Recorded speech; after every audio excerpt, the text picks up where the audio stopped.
For the Pledge of Allegiance. I pledge allegiance to the flag of the United States of America and to the republic for which it stands, one nation, under God, indivisible, with liberty and justice for all.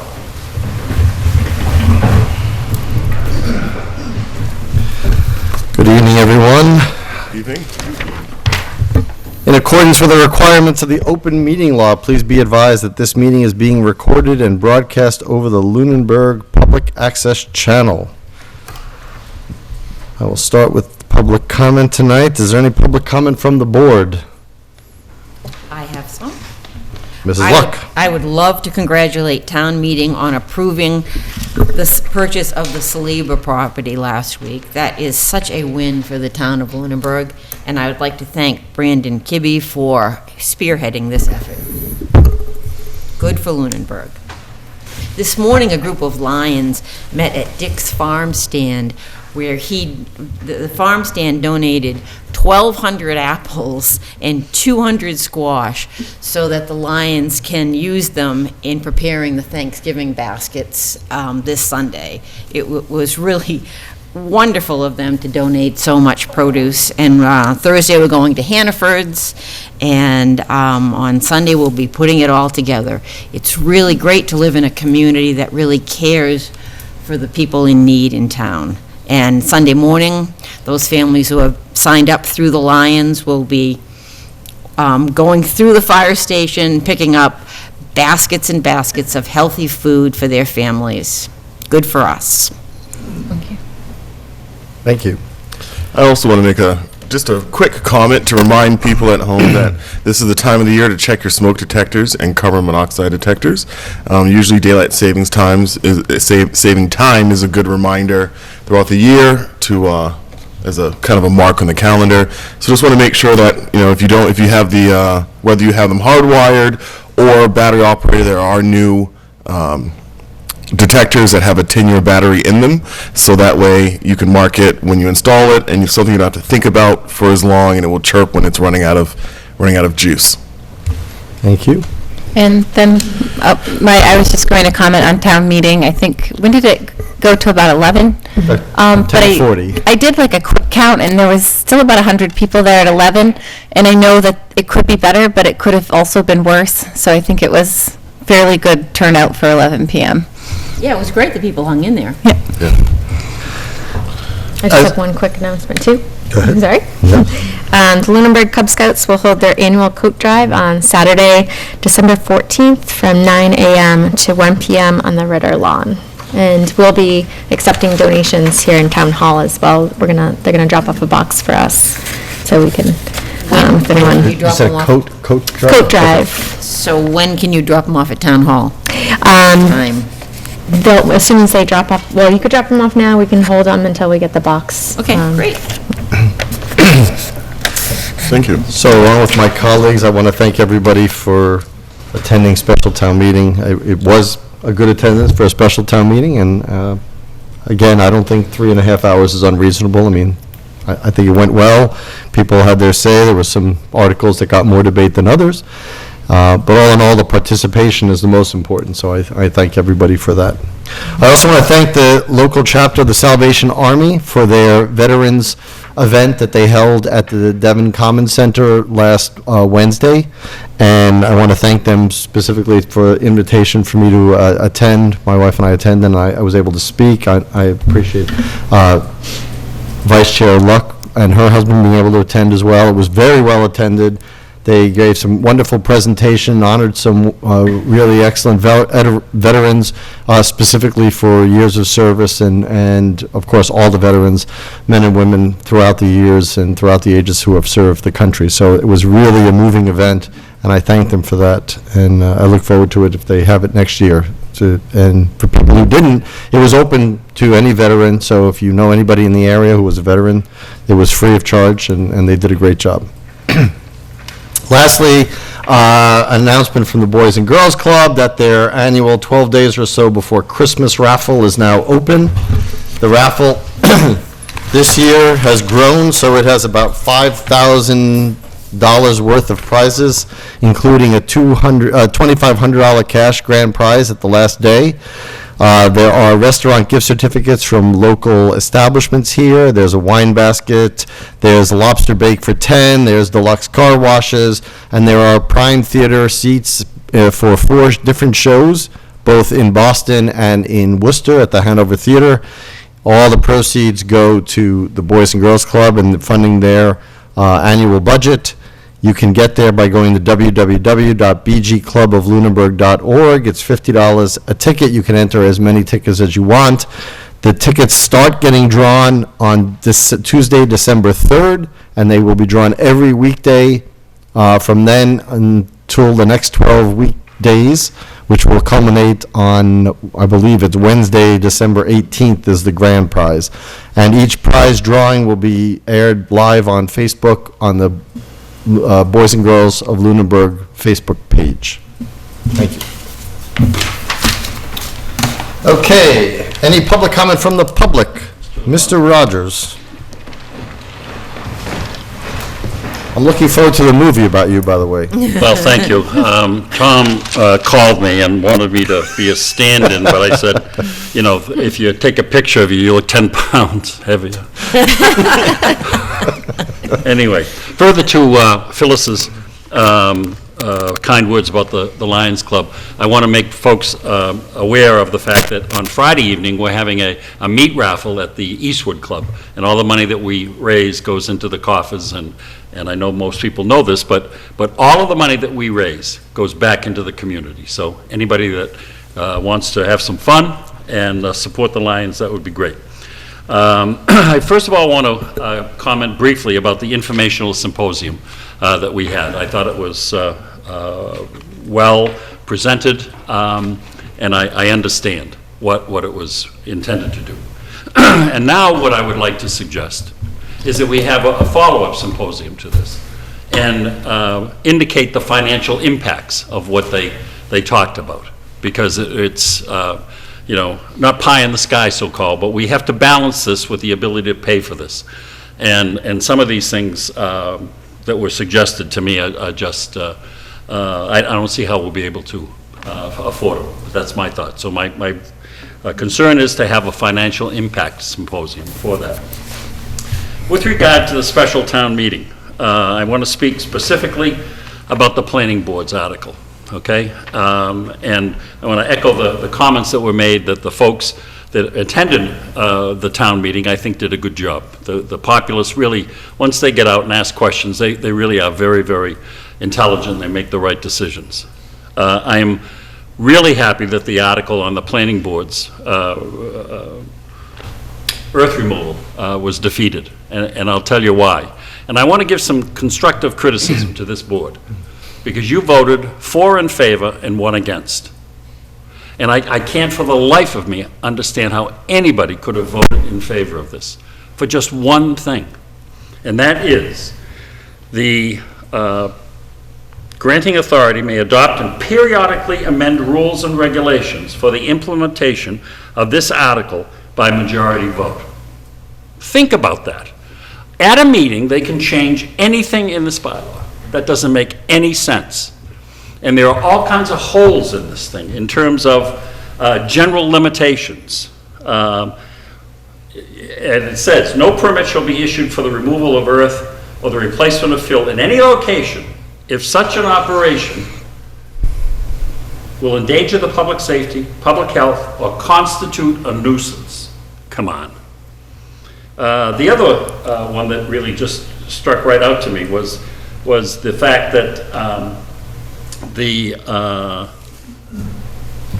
you can't drive a truck over that will injure or have a negative effect on the roads. I mean, there are all kinds of loopholes in this thing. So thank God that was voted down so that we can readdress this thing. But I just think that I want to thank the folks that were there that saw through this, and it just points out that we just can't arbitrarily say yes to these things.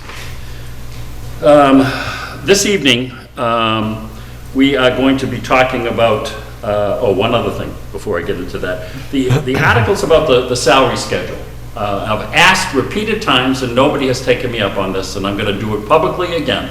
Anytime there's an article that changes a grade level or a step increase, I would hope that we would be able to quantify this and say this amounts to X number of dollars. Because Joe Schmo, myself included, I have no idea what this amounts to. Okay, I know the step increases, but I know the levels of the positions, but not the step increases. So I think it's very important to quantify this. This is going to increase by so many dollars.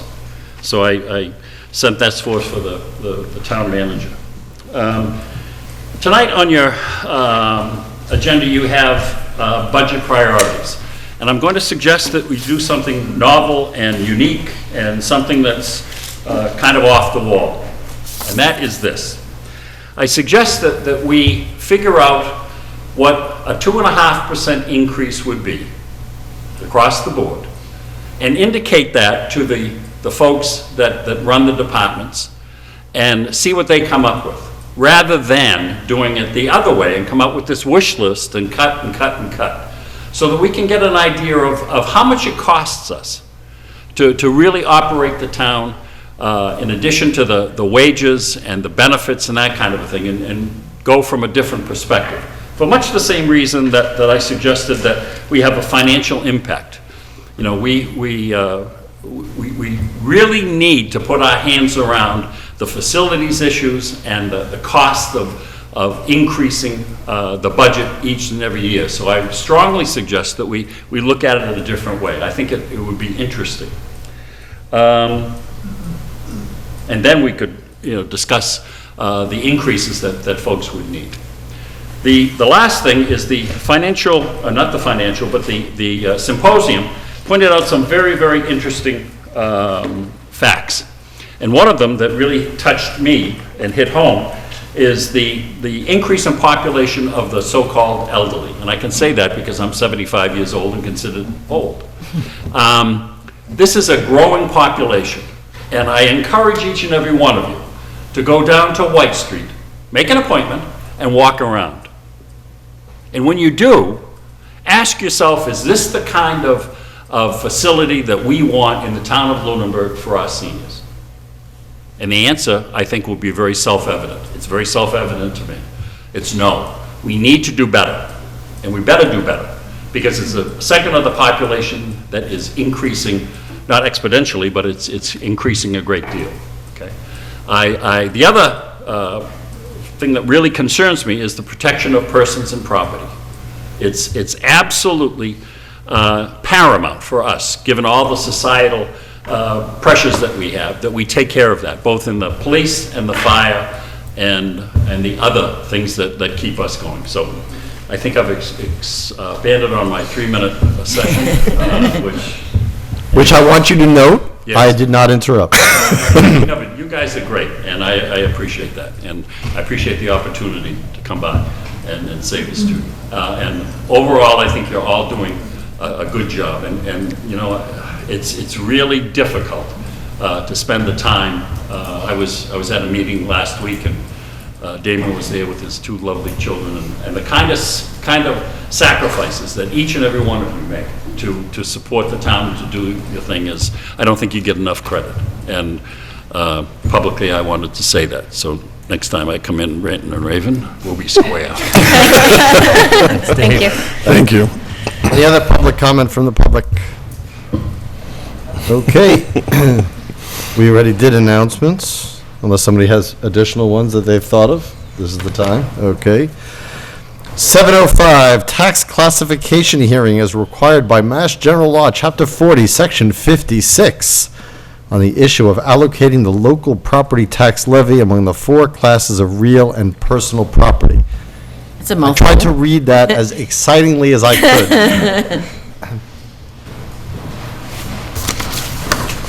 Welcome to you both.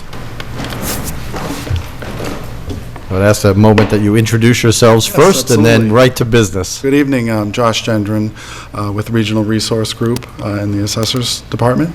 This is my colleague, sorry. Diane Peterson, Regional Assessor for RRG. Thank you. Good. So here we are again, another year. The purpose of the classification hearing is to decide if there should be a potential shift in the tax burden. In communities that choose to do so, the selectmen or city council will shift the tax burden onto the commercial and industrial properties to gain a tax benefit to residential properties.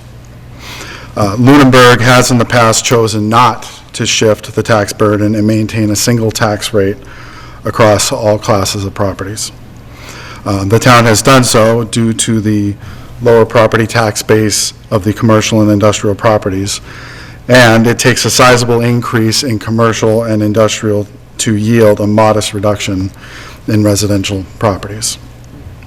For that reason, the Board of Assessors has historically, as well as this year, recommends adopting a single uniform tax rate. Do you all receive copies of the We do. of the packet? You all have them? Okay. Did you get one, Diane? Sure. So I'd like to now just walk through the classification hearing document. So your co-presenter tonight, I didn't catch your name initially. Diane Peterson. Okay. You didn't make the front chart here. Did you say something to somebody? Oh, you're not on the front page. Oh, I'm Carol tonight. So the page 2 introduces the different steps in the tax rate setting process, obviously starting with the budget process. And then we come into the assessors determining the assessed valuations, which we have concluded with DOR. We've submitted all of our documents. They have all been approved by DOR, which allows us to actually have this classification meeting.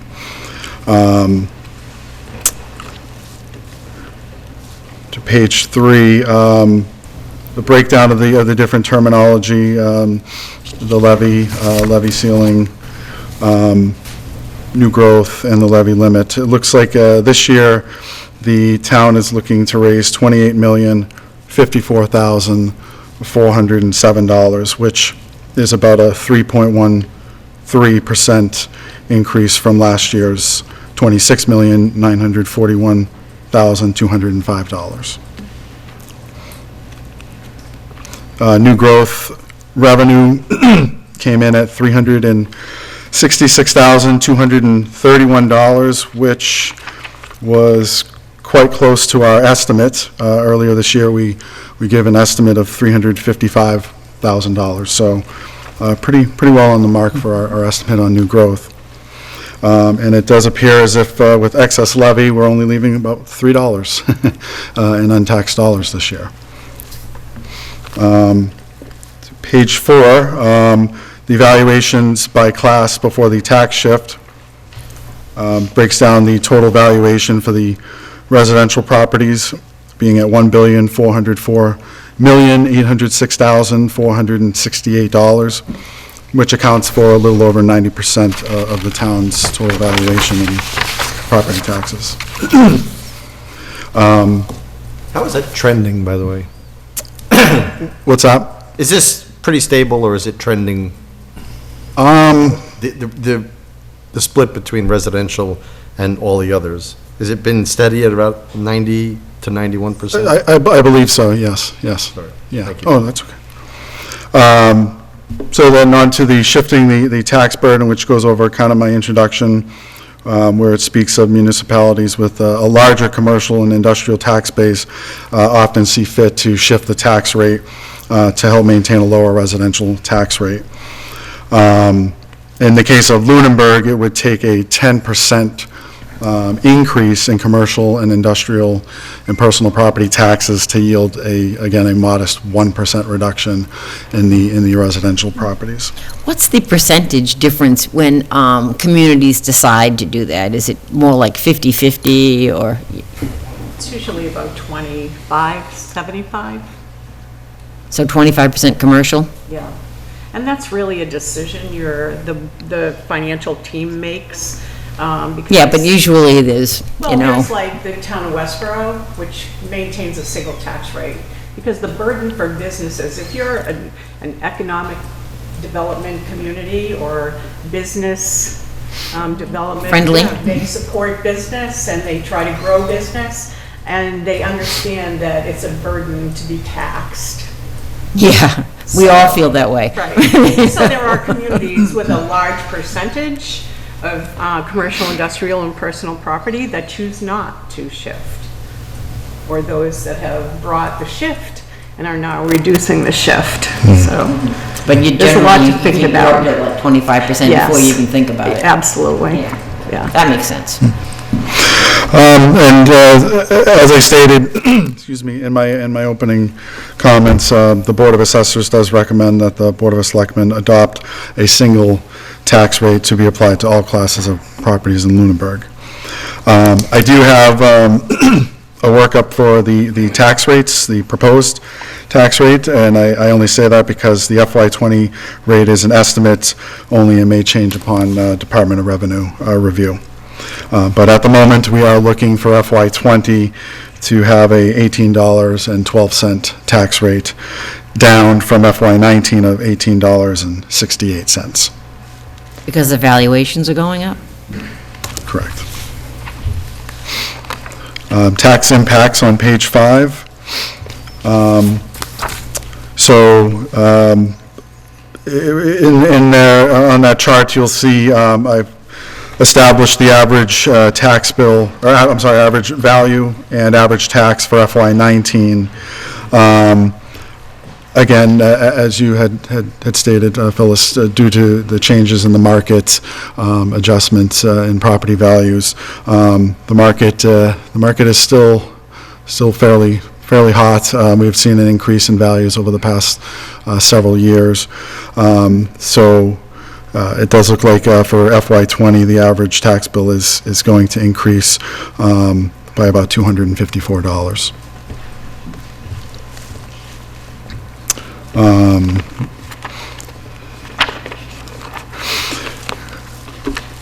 So as far as valuations go, our residential properties, Department of Revenue requires that we fall within a certain ratio to be in compliance with DOR standards. That ratio is 90 to 110%. Just to give you an illustration of where we were on the scale, our residential assessment to sale ratios were at a 0.87. So just below the 90%. After all of our valuation adjustments were made in the system, and again approved by DOR, we're now currently at 94%. So it's about an 8% increase in residential properties. So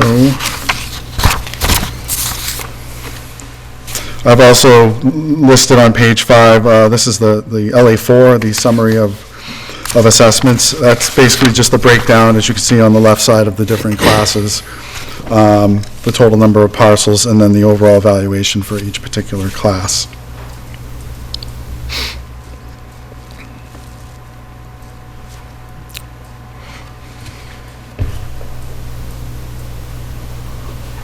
Did I miss anything? Just the LA5 on speaking to the excess levy capacity, that's all. Okay. On the vote? Yep. So unless the board has any questions, I did provide, unless you had one, a motion for the Board of Selectmen to set a single tax rate with a factor of 1-to-1 with the residential and commercial taxes. Let's open it up to the board if anybody has any questions. I don't have any questions, but I have a couple of comments. Any comments? I'll make it. Really the comments aren't directed at you guys. It's probably more so directed to the town manager. 4.13% budget increase is too much. And that's something that's already been decided. I get that. But, when we're looking at people who are on fixed income seniors, right? And the Social Security increase last year was 1.6%.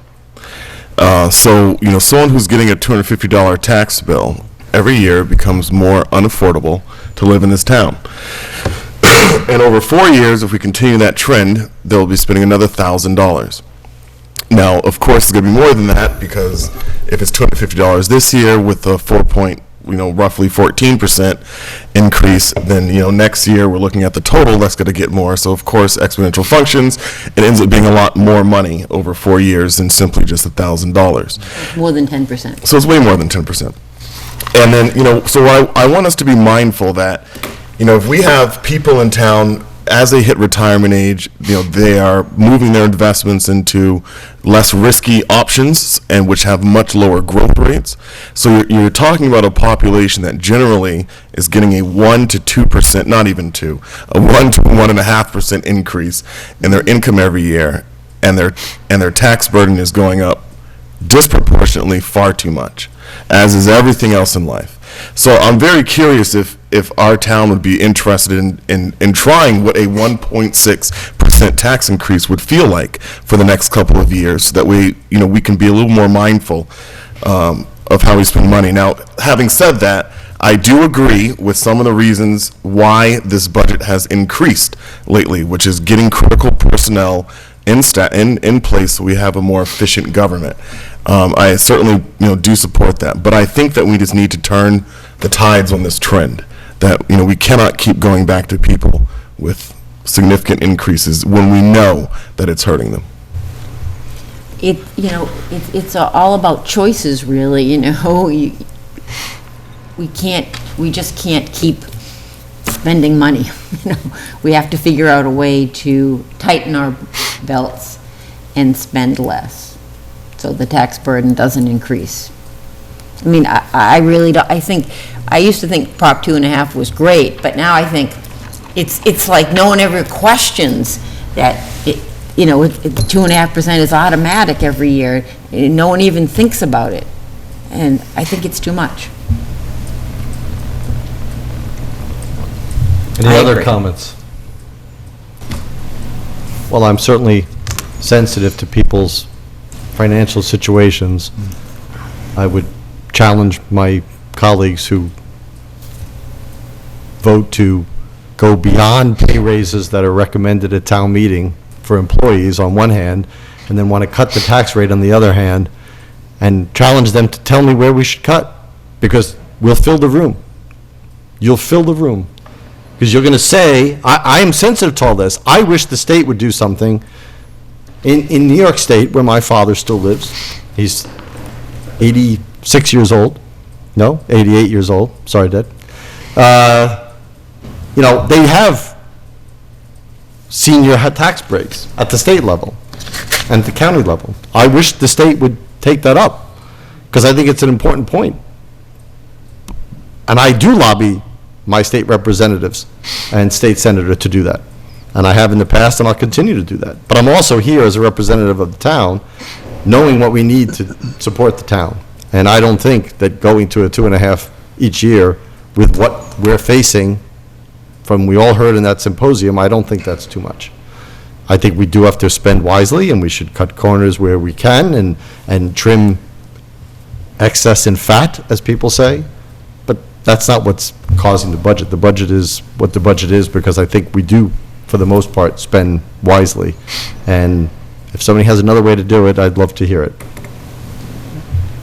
Just also a point, about 10% of that is debt exclusion amount of the amount to be raised. So take that out of the equation. It's not 4.13% increase. Well, we have too much debt also. Well, the town voted for the debt. Yes? So it's not like this board did or some other Yes, board right. did. I'm Okay. just saying that, the auditors always tell us we have too much debt. So we need to work on reducing debt, not taking more debt every time the We debt haven't. goes down a little. We haven't. Have we increased the debt with any large project? No, I'm saying when the debt goes down, everybody goes, oh, good, we can fill that hole and get more debt. Okay, so I would entertain a motion regarding the recommendation from our regional assessors and through them, our own Board of Assessors, that we maintain if we so move, I have to read the actual wording, so let me get to that. Yeah, I was just going to say, I read the recommended motion and I wouldn't clearly understand it. I will make a motion that we adopt a single tax rate for all classes in Lunenburg this year, being the $18.12. But the actual motion, I read through it, I looked up the law. I'm like, I don't want to read off a motion that I don't clearly understand I the don't think I have verbiage. the motion. If you have an official motion, It's on the last page of that On the document. last page. I see Page two. I 5. see Page a 5. single Yeah. tax rate and then lower rate above the summary of assessments, LA4. oh, That one. okay, the voting a tax shift?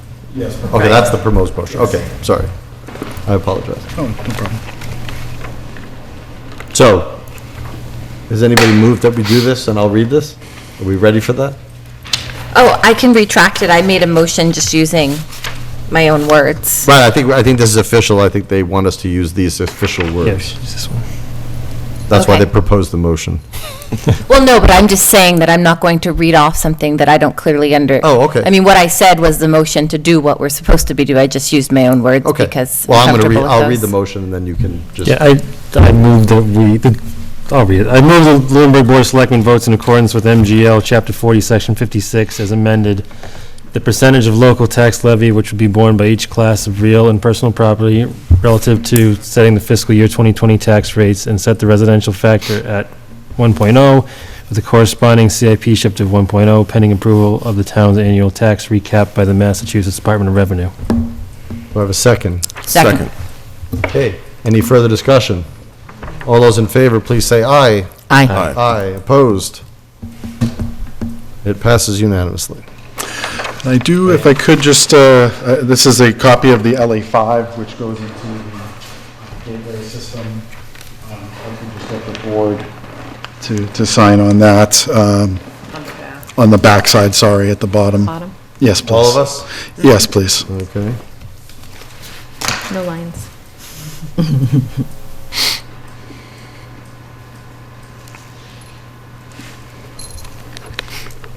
You just print our names as well? We usually say write and then print your All right. name. Sometimes the DOR doesn't, can't read them, so. No So it's part of surprise. the process, and that LA5 gets loaded, and then the DOR does the last too much? of Okay. the recap sheet. So all of your accounting documents and everything, that's why we say it's a tentative tax rate that we're proposing, because there have been occasions where things have been questioned by the Department of Revenue.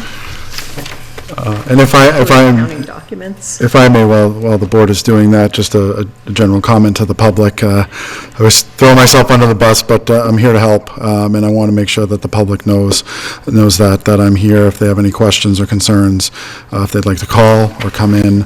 I'm happy to sit down with anybody, talk to them on the phone, go over the process at any time.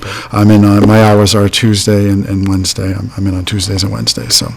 Have it help us if offering help is throwing yourself under the bus. Well, strange world if that's true. That there are elderly exemptions and people that have hardships. Yes, and we also do, there are, provided certain requirements are met, there are certain exemptions for the elderly and for veterans that could be applied And for. if people have questions about their valuations, which their tax bill is directly based on, they can come to you or, okay. That's correct, yes. Who allots the exemptions that you're talking about, the breaks for veterans and seniors? I don't know who allots them. Well, I mean, he was just saying that there are. I wasn't aware of that. So that comes out of overlay. There, for veterans, half of the amount that you get voted to the veterans comes from the state. They reimburse you on the cherry sheet. But other than that, elderly exemptions are local. Do we have any elderly exemptions? That would be a question for the Board of Assessors. Yeah, We do? me too, yes. Could, I wasn't aware of that. How can the public be made aware of that? I believe we have them listed up on the assessor's website, but I'll check on that to be sure that those are posted. Yeah, I've seen them on the I website. believe they are there, but I'll And then also, people who I'm aware of who qualify for some form of exemption, I know the assessors are proactive in sending them an Yes. application for the Yes. following year. Yeah, we do send them out. So if you have do you have a senior center? Yes? Okay, or a senior newsletter? Yep. In some communities, we go and do a presentation at the senior center, or we can schedule time to be down there, Have you ever or... done a presentation at our senior center? Have you ever done that? I'm coming up on my second year. I don't believe so, but something we can Sold. certainly. I think you need to Yes. contact the Council on Aging I have a Director presentation. on Yes. Tuesday. authority, and you should schedule one. I think it's a Yes, great idea. I'd Yeah, be- it's a great yeah, idea. Yes, Yeah. absolutely. Thank you. Excellent. Thank you. Thank you so much. Thank you very much for your time this evening. Do you have the sign sheet? All right, 7:15, fiscal year 2020, first quarter financial report from Finance Director Karen Brochu.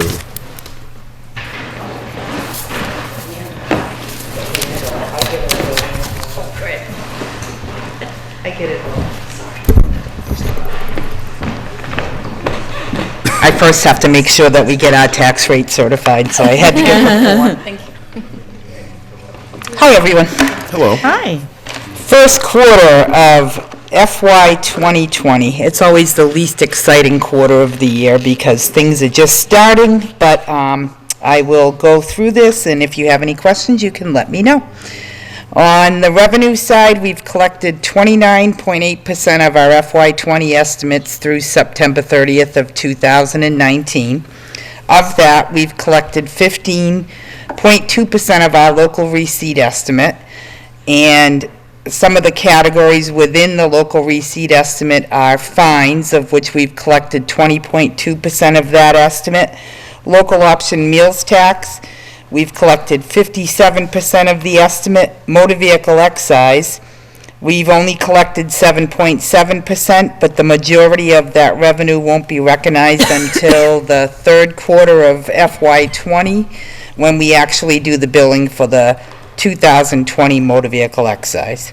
Yep, you got to bill before you get the money. We gotta get the bill first. Investment income, we've collected 54% of the estimate to date. Miscellaneous non-recurring revenue, we've collected 15% of the estimate through September. Fees, we've collected 21.2% of the estimate through September. Departmental revenue for the school, 8.5%. Penalties and interest, 27.4%. All other local receipt estimates are at or near where they should be at this point in the year. Taxes and state aid, at this time, we've collected 25.9% of our tax levy, and of that, there were $61,021.12 in tax lien revenue received, and we've also received 24.8% of our state aid estimate. One of the things that I would point out is the next quarter will change based upon the votes that just happened at the last town meeting, so all of our revenue and expenditure estimates will be adjusted to reflect those votes. On the expenditure side, we've expended and/or encumbered 32% of our budgeted expenditures through September. There are several departments that would encumber the full amount of a line item within their budget based upon, like in a supply line, they'll open but if they have $1,000, they'll open the requisition for $1,000 and just leave that open for use throughout the year. So the percentage budgeted, the percentage expended to date may be a little bit high, but that's the reason for it. On the expenditure side also, those numbers will be adjusted to reflect the votes that just took place at the special town meeting, and they will be reflected in the next quarterly update. So there's not a lot to talk about now because we're only in the first quarter of the year, but everything looks the way that it should at this point. It's dull. It's dull right now. Dull is good. Remind that was us for driving. next year, don't put the tax rate and this right after each other. I know, right? We need to put something exciting in the middle. No, dull is And no good. besmirching to anybody's profession, believe me, I think this is all important stuff, but it is very, very dry. It is. Not as dry as when we get the audit. The audit Oh. report is the driest. Well, I don't get to talk about that one, so that's good. It's frank, so. I appreciate it. Anybody have any questions for the finance director? No, thank No, you for your. thanks for keeping us on track. Thank you. Thank you. That was good, All right. financially. Oh, and my smoke detector was beeping last night at about 3 in the morning, so thank you for that. And I was just wondering if you wanted to be put back on the end of our agendas like you used to be. Sometimes there'd be just, it'd be like 11 o'clock. Okay, 7:20, the pilot for 190 Electric Avenue with Borrego Solar Report from the Regional Assessor Representative. Welcome back. Okay. So, last we were here, unfortunately, Josh Farkas could not be here tonight representing Borrego. We've been in touch quite a bit. We have tweaked the pilot language a little bit, but I think your concern after, at the end of our last meeting was about the asset value. So I had provided those numbers to Heather, so that you had a clear picture of asset value number over the course of 10 years, which is what the Department of Revenue likes to see, is the 10-year depreciation schedule on solar assets. And the pilot is the 20-year, a stable payment over the course of 20-year.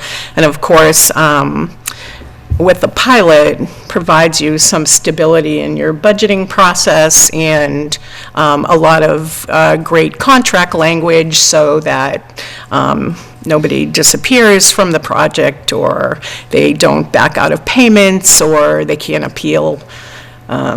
They're not supposed to be able to appeal at the ATB. We do know that a couple of those things have occurred and are in litigation currently, but hopefully the contract law will prevail. So you have the numbers before you, and I'm just here to see if you will vote to support the pilot as presented. So my understanding from looking at this rate, just for people at home who don't have these, if they were to go with the valuation cost model, they would actually be paying $96,000 less than they would on the 20-year pilot. Am I reading that correct? Yes, you are. Okay, so in a trade-off for them paying lower and over more time, and because of the escalator that's assumed into the pilot, we actually collect more money. That's right. Okay. Yeah, we do, but it's over 20 years, and $22,000 this year is worth a lot more than $22,000. So the It's going to be reason- worth. Well, that's why in- there's an Yeah, escalator. the reason they like to do that is because they run a risk without a pilot to pay the asset value of other things that could be changing. So you could have staff changes that don't understand depreciation of solar. They may forget to change the values from year to year. A lot of things can happen which will mess with the financing of the project. So they want stability as much as the community wants stability in Right. payments. So they're willing to pay more. Right, But I don't think they pay more. How are they not paying more? They're paying 30% more. But it's over 20 years. I'm Are they going to go not? back They're let me not just gonna ask pay you straight. anything at the end of 10 years. Are they not paying 30% more? Yes, they are. today, in Today. today's dollars. I'm looking at the same numbers you are. If they paid in 10 years, they'd pay us $352,000. And we'd have $352,000 at year 10, which is going to be. Agreed. I'm agreeing with that. If you There agree you with the go. next part, that if they pay with the pilot, they're paying a premium Yep. to choose a pilot. So in 2 years, maybe there'll be a law change, and they won't have to pay any of that asset value. The events, or the The pilot investments, I gives should say. you- The investments that the town would use this, if we got it in advance, we'd either do one of two things with it.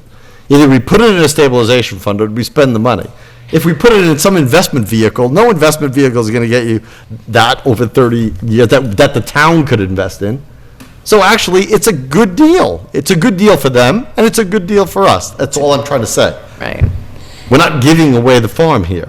right. I mean, I think it's fair in terms of what Selectman Luck is saying, is to look at it, if you look at it in different ways. I mean, if we're taking out, loans to buy something, and we're paying interest on a loan. I mean, I think 4 years on the pilot gets you to just under $90,000, whereas 2 years of tax revenue already puts you over $100,000. So if you look at it in different ways, it does help and hinder. Long-term, it results in more overall money in a static way, but if you look at Static money way, right. in a more flexible way, then I don't think it's as cut and dry as there's just extra money, because 20 years from now, we don't know what that small amount of money even means. Whereas today, an extra $30,000 could be a vehicle. I mean, it depends how you look at it. Spend it. Exactly. Right. But you may need to have less debt. That's all I'm saying, is that if you had it now, it's not like you'd get it. If I owned a business and I wanted to get paid up front, I could invest the money into something. The towns don't have that. We could pay for something, I guess. You lower your debt. And our evidence of having done that, it doesn't even make sense to do that, given the markets. That's why we don't do it a lot of times. Because financially, it doesn't. I'm fine with it, I just don't think it's, a good deal. I just think it's okay. But I would like to know, unfortunately, the people from the solar company aren't here. My question was, what can they do for the community in terms of offering solar to people in the community? We were working on that with Nexamp. Yeah, but what about Borrego? Oh, so Nexamp, I'm sorry. So go ahead. So Borrego is a development company. Nexamp will, as soon as this construction is complete, Nexamp will own this project. And Nexamp has a program called Solarize My Bill. Yes. So you can go to Nexamp online to Solarize My Bill, and they'll take 15% off your bill, period. But That is their I thought that it was program. closed to people at this point in Lunenburg. I thought that it wasn't available It's not available in Lunenburg? right now. I mean, Oh. we did have Okay. a certain amount, but then Yeah. people tried to apply, and it wasn't available For anymore. another That was project. for another That was for another project. That project is now maxed out as far as its Yeah, participants. right. So So- when will people be able to sign up? When it's built. You're right, they have to be interconnected first, but why don't I get that information from Josh and get that over to you? Great. So, once that has happened, I do know there's a little bit of a delay in the interconnection process, so they're probably backed up. They just came out of, National Grid just came out of study. So there's been a little lag in interconnections across the state, even with the Eversource project, so we met with DOER last Thursday evening and went over all of the timelines of when 300 megawatts of projects that have been stalled in the state are going to be able to move ahead. There's going to be some winners and losers. We do know that a lot of the projects we're currently working on probably will not go forward because they won't be financially feasible anymore. So that's the sad part of some of this, but the cost to building infrastructure of the grid is very expensive, and the solar projects are all going to bear that cost. Even the ones that have already been approved, they're going to be hit with an additional tariff on an infrastructure rebate. So hopefully they'll all survive. For the towns that are banking on the money that is not yet, this one is all good, but the ones that are in the future, in the works, are having some struggles. So I want to pick up where Selectman Locke left off in the conversation. One thing that, as you were talking, that kind of struck me was, I watched this show Lucky. I'm not sure which channel it was on, but it's about lottery winners. And most people who win the lottery take the cash payout, even though they'll receive much more money if they have it paid over 20 years. And it's huge differences in how much money you get up front versus over the 20-year time period. And I think it speaks to our nature, which is we're here right now, but we don't know what's going to happen in 5 years or 10 years or 20 years. I'm saying that to say that yes, there is a difference here between 352 and 448. And the 352 might be a little inflated, because I would hope that the tax rate in 10 years from now is not $24.37. So, it's assuming, kind of a higher jump every year here, so the real money may be a little less. But on the other side of it, I happen to agree with you. I think $100,000, $150,000 in 3 years versus through the pilot, that takes you, what, 8 years to get? I mean, I think there's a lot of taxpayers who'd say, give me that $150,000 now, So I get that we're looking long range here, but I think there is, and I think Selectman Luck does hit a good point, which is $22,000 in today's dollars, and we're looking at a 2.5%, escalator, but we just had a conversation about 4.14% tax increase. So, I mean, I don't know. I'm torn on what to do. To me, it's a no-brainer to go with the pilot.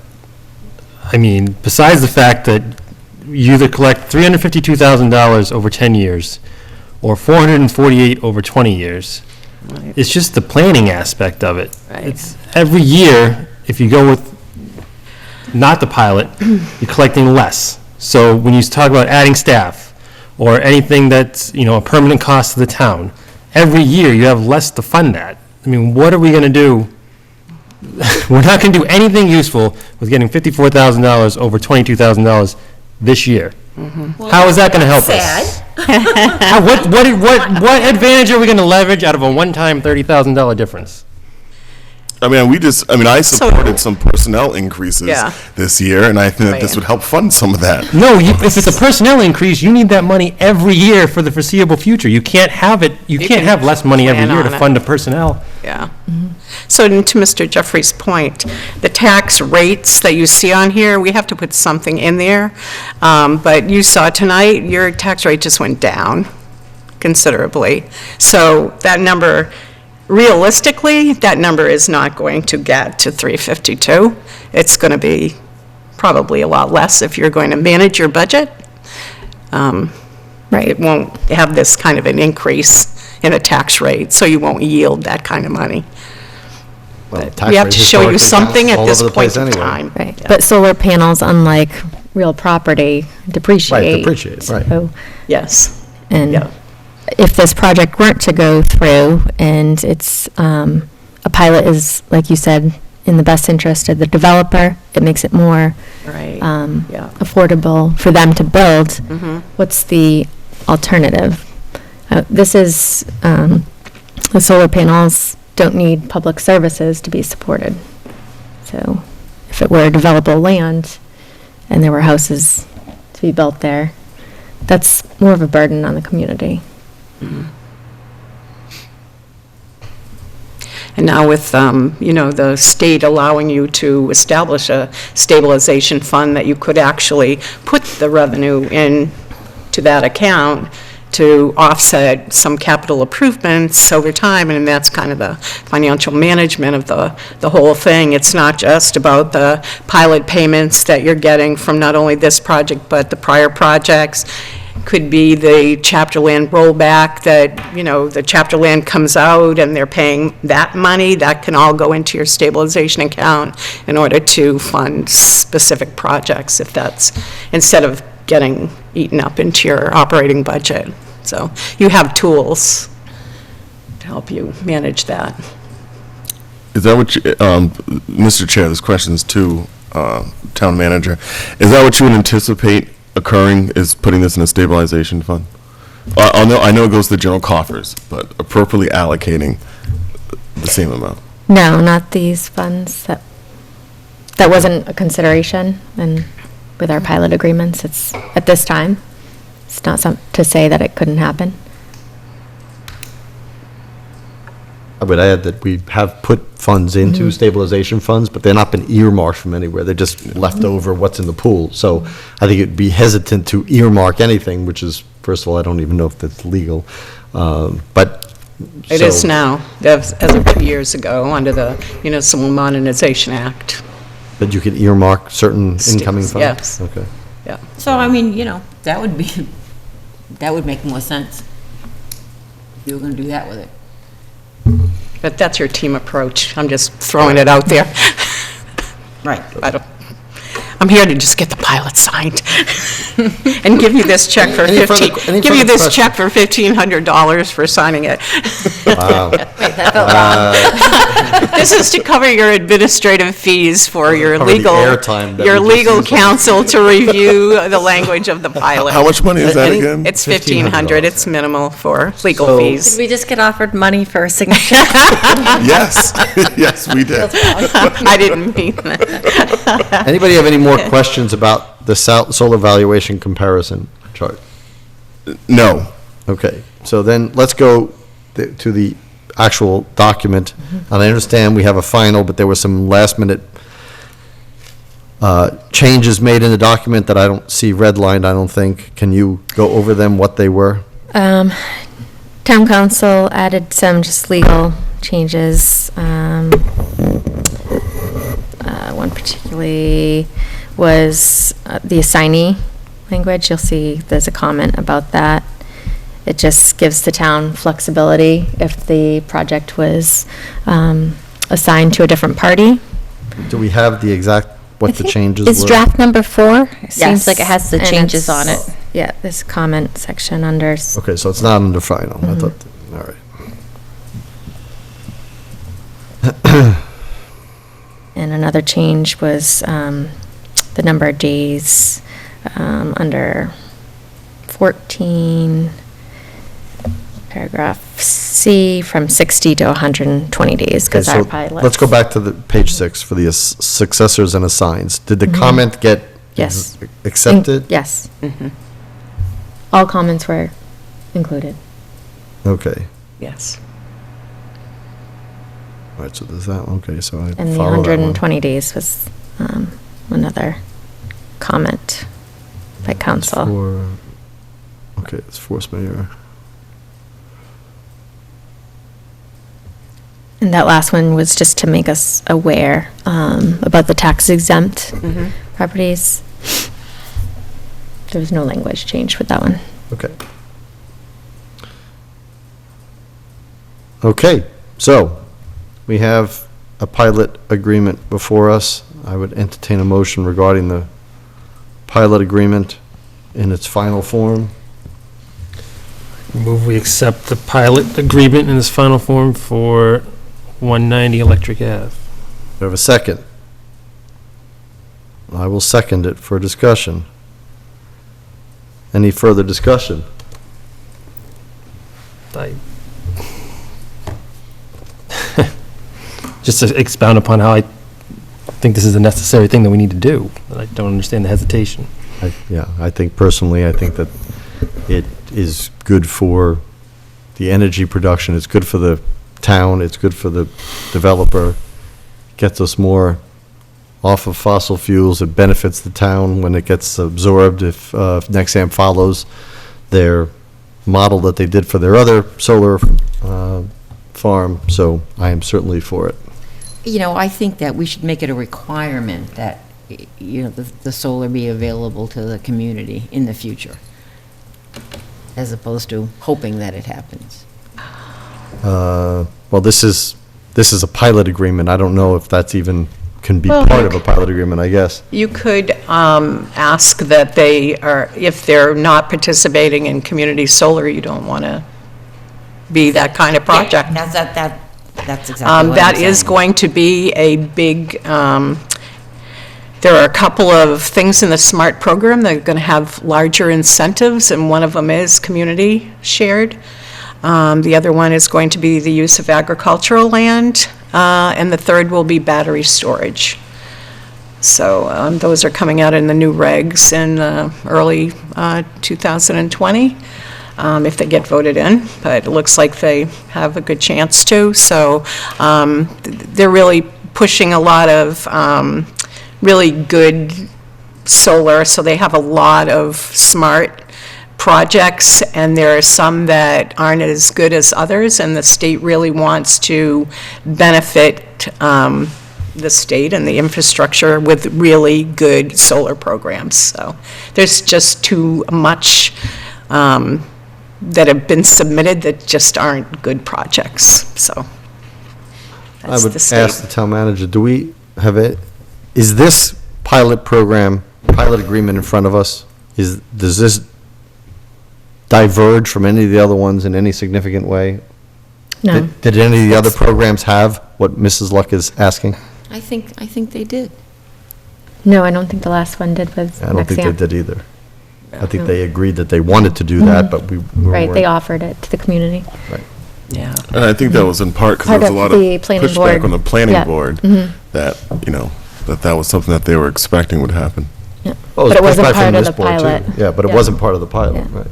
Yeah. Well, I would hope that it would be in the future. Understood? Okay. Okay, so we have a motion before us. Motion. All those in favor of the pilot program as it appears in the final draft, or the final in our Google Drive, please say aye. Aye. Aye. Aye. Opposed? Abstains? I abstain. Okay, so 4-1, I didn't hear you. Did you? I abstain. I know, no, Oh, I said missed aye. that, okay. Sorry. So 4-0-1. Okay. Thank you for your hard work on this. Just one signature on each? I like being an assessor, but this is now my full-time job. Out of, I have 47 pilots going on currently, from Lakeville to Lincoln to Beckett. Start an Across airline. the state.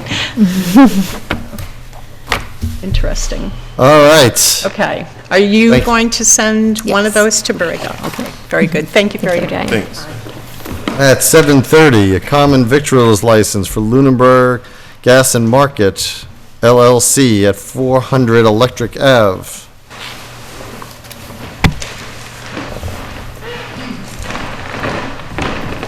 Evening. Hello, good evening, hello everyone. Hello? Well, if you just introduce yourself. My name is Tarakia Tim. Okay. And you are looking for a common victuals license at the newly built, or just about completed? Is it completed? Almost. Okay. At 400 Electric Ave. I will open up, do you want to explain what you're looking for there and just what your hours are proposed to be? Come here, son. That's the big guy, he doesn't want to show up. You did all applications, right? Hello? Just speak into the microphone, please, for the people at home. My name is Hassan Dembele. I'm the general manager for Yadco Energy. We applied for a common vic. We're opening a new store, 400 Electric. It's gonna be a convenience store, gas station, and there's a Dunkin' inside. That's about it. What are proposed hours? We're planning on going 24 hours. 24 hours. Yeah. And I see that everything checked out as far as insurance, as far as query checks, as far as taxes. Is that correct? Correct. Anybody from the board have any questions for the applicant? Just out of curiosity, when they plan to open? Right after Thanksgiving. We're planning first week in December. Can we do this without a permit? Can I assume that you're selling Gulf gas? We are. We are a golf distributor ourselves, so Do you have any other establishments? we do. Where are they Where's the nearest located? one? It's in Worcester. We have a bunch in Worcester. We go as far as West Charlton, Beverly, Mass, Chelmsford, Southborough, Framingham, Wow, okay. Marlborough, Southborough, so all over the place. So this is our first invention in Lunenburg, coming to Lunenburg, see what we can do in town. Hopefully we run a good operation, and we do run a very clean business, very professional, and we hope that the town of Lunenburg will welcome us and support us on what we do in town. I have Are there a- any mechanic services, or it's just No. just gas and convenience store? Okay. That's correct. How often are you having irrigation on your lawns? Your little grassy area? Okay, that is gonna be, cannot set up right now because we have everything in place, but we never fire it up because winter. Into the microphone, I'm sorry. It's for the people at home, not for here, so. I believe maybe we're gonna go every other day, something like that, if the town allow it. I don't know the regulation for water usage in town right now. Every summer, we have obviously Is it restrictions. changed here from here to here, or is it same every year? It varies. It varies, right? So, well, Pretty similar, but it varies. I mean, it depends on the water district. And well, I know the water people, they'll let us know Yep. what we can do, and we're gonna Yeah. follow the rules. Generally, at your other properties, what kind of maintenance do you do on the lots, as far as cleaning the lots go? You know, just what's your general maintenance plan on the property? To clean the property Yeah. on a daily basis? Yeah, I'm just saying, I'm asking just generally, what is your usual maintenance process for your gas stations, outside? As far as Outside? the outside You mean the property outside? Yes. Is us or the employee working there to clean the station? You mean like sweeping the parking lot, stuff like that? Yep. Oh, yeah, there's gotta be people doing that maybe 3 times a day. Okay. Morning, noontime, and at night, yes. So it's just built into this kind of the staff? Yes, oh, yeah, we have to keep it clean. That's the only way you're gonna get people to your property. If you have a dirty station, we didn't get to 24 station by having dirty station. We So do a clean job. I would make a motion that we issue the common vicular license to the Lunenburg Gas and Market at 400 Electric Ave. Second. Second. Any further discussion? That was 3 seconds. All those in favor, please say aye. Aye. Aye. Opposed? None. Congratulations. Thank you. Thank you very much. Good luck and thank you. Thank you. So it was interesting to hear all these questions from you guys, but, so are you guys excited? This is coming in town? Yes. I'm always excited when a business comes to town, absolutely. It is, it is. And it looks beautiful over there. Yeah, it will be nice. It will be nice. When it's done, it'll be really inviting, so it'll be nice. Welcome to Lunenburg. Thank you so much. It's a We really great appreciate it. location. Thank you. I hope you will see all of you there. You will be invited to the grand opening next year. All right. I don't live in that part of town. Thank you. Anytime. Thank you so much. Thank you. Okay.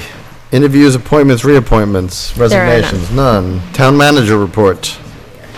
Okay, you're gonna be very happy. The weekly announcement on existing vacancies. There's a vacancy on the Agricultural Commission, 1 regular member and 3 alternate vacancies, 1 vacancy on the Americans with Disabilities Act Commission, 1 vacancy on the Architectural Preservation District Commission, 1 vacancy on the Finance Committee, 1 vacancy on the Open Space Committee, 1 vacancy on the Planning Board, and 1 regular member and 2 associate vacancies on the Zoning Board of Appeals. And talent bank forms can be obtained on the town website or received from the Board of Selectmen's office. Update on 925 Mass Ave. Our environmental consultant had the first site visit to begin the Phase 1 site assessment last week. The consultant will need to get into the building, so I contacted the owner, and he provided the keys to access the building. The consultant will be back to access the building this week. Recycling IQ Kit Grant Program. We've completed the 9-week Recycling IQ program that aimed to reduce contamination in our recycling and educate our residents on which items can be recycled and which items cannot be recycled. Recycling inspectors did a terrific job, and the feedback that we have received will assist us in how we target messages about recycling going forward. We learned that we need to work with Casella Moore on messaging and information that their office is communicating to our residents on items that are recyclable. As part of this process, we are conducting an audit of a load, which is set to occur tomorrow, and the results will be compared to that of an audit that was conducted prior to starting the Recycling IQ Kit program. Also part of the process is a report to Mass DEP on our entire process, protocol, and the results. I'm in the process of trying to set up a public forum that would include our DEP regional coordinator, the director at Mass Toss Cooperative, the recycling supervisor that led the recycling IQ team, and a representative from Casella. Sounds good. Now, I have a question. You know how a load was inspected in December? Is it the same day? Same date? Day, you know, like, Day. you know, if it was a Wednesday, is it the same, you know, because I'm not sure. that would make a difference, don't you think? I mean, overall, I mean, the whole program aims at, targeting the most contaminated areas. So it could make a difference, but that was the date that was chosen. It's tomorrow. That's my neighborhood. Oh, okay. I know different people who would be like nervous, they'd see it coming, they'd watch their inspection. ADA Public Rights of Way Self-Evaluation. The firm that was selected by Montechusett Regional Planning Commission, Stantec, is nearing completion of the self-evaluation for Lunenburg's Public Rights of Way transition plan. Once finalized, this will be circulated and discussed at a future meeting. The preliminary findings show that we have a backlog of sidewalks and ramps that will need to be addressed, and the best method will be to budget a set amount each year to address any deficiencies. Eagle House HVAC project. We received 2 bids last week for the Eagle House HVAC project, and the project has been awarded to DDM Heating and Air Conditioning of Leominster in the amount of $33,788. This is within our state grant appropriation of $40,000. As soon as all the contractual paperwork is finalized, we hope to begin this project right away.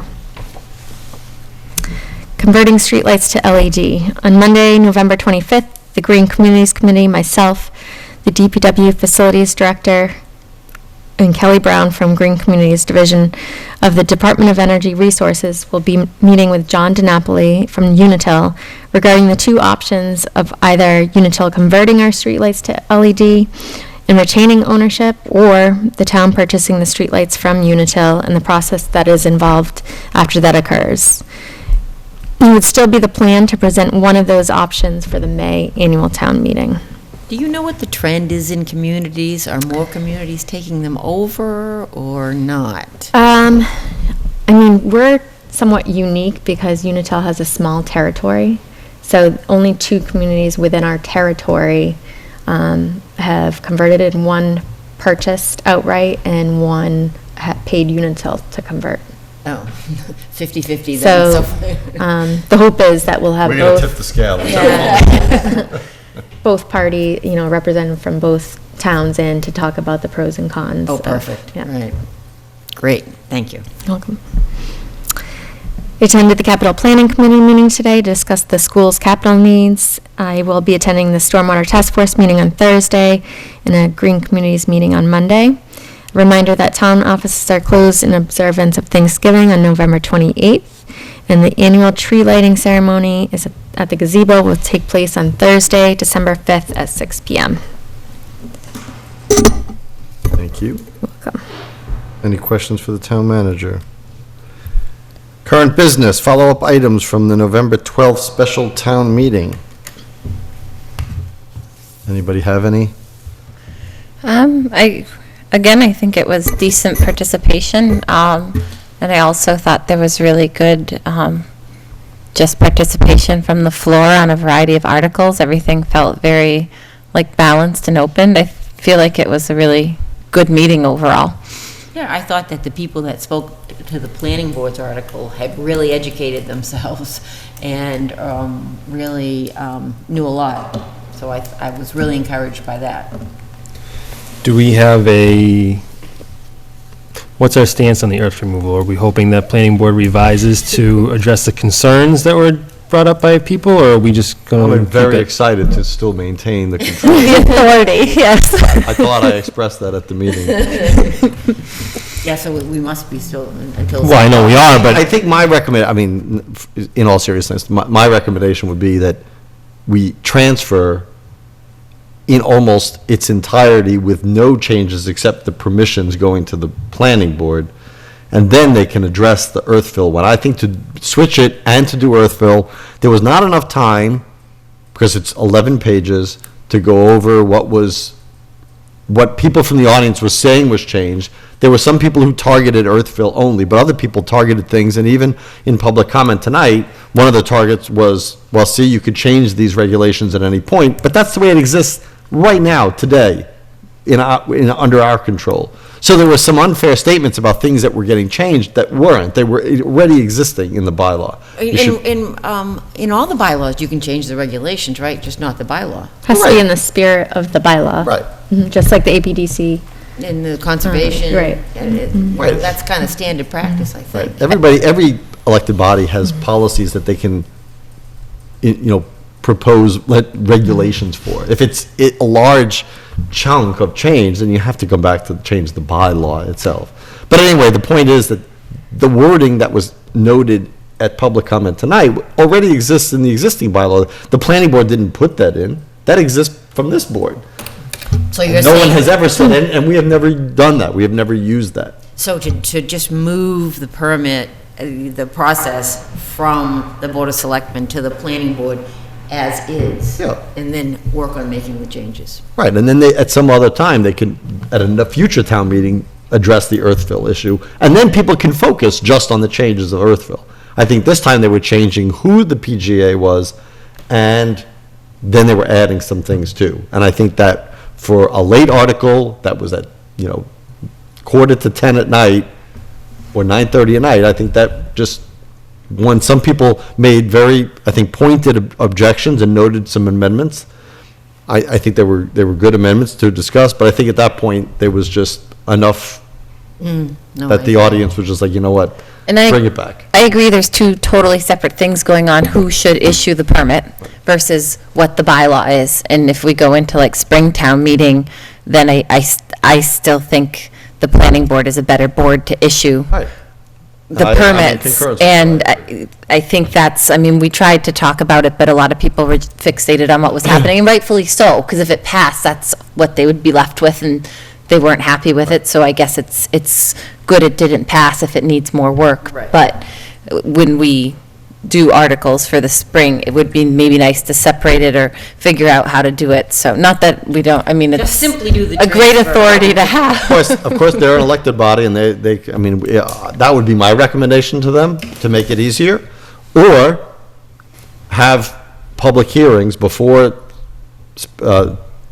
annual town meeting, and specifically let people address those things, because I don't know that there probably was one public hearing. Yeah. There was Well, one it public, was because I think they have to, but, let just people aren't- address. It's not the on town. people's radar. I was a little bit concerned that there was no representation from the planning board, except through Mr. Burney, about their own article, and that concerned me a lot. On that note, at town meetings where we have a table, Finance Committee has a table, if there's another large elected group, not that it happens with school committee, but in that example, I'm wondering if they should be gathered together and given the opportunity to be present as a board.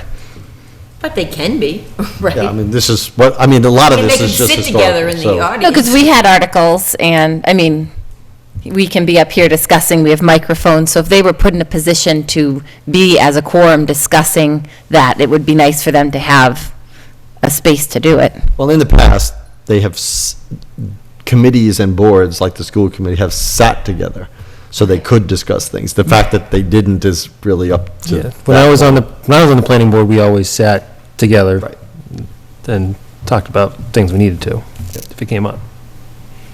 So, as I think I'm the lone person who, on this board, that didn't support that article. So, a couple things that I think on the path forward. So, one thing I raised prior to was, do we want to put this in the booklet?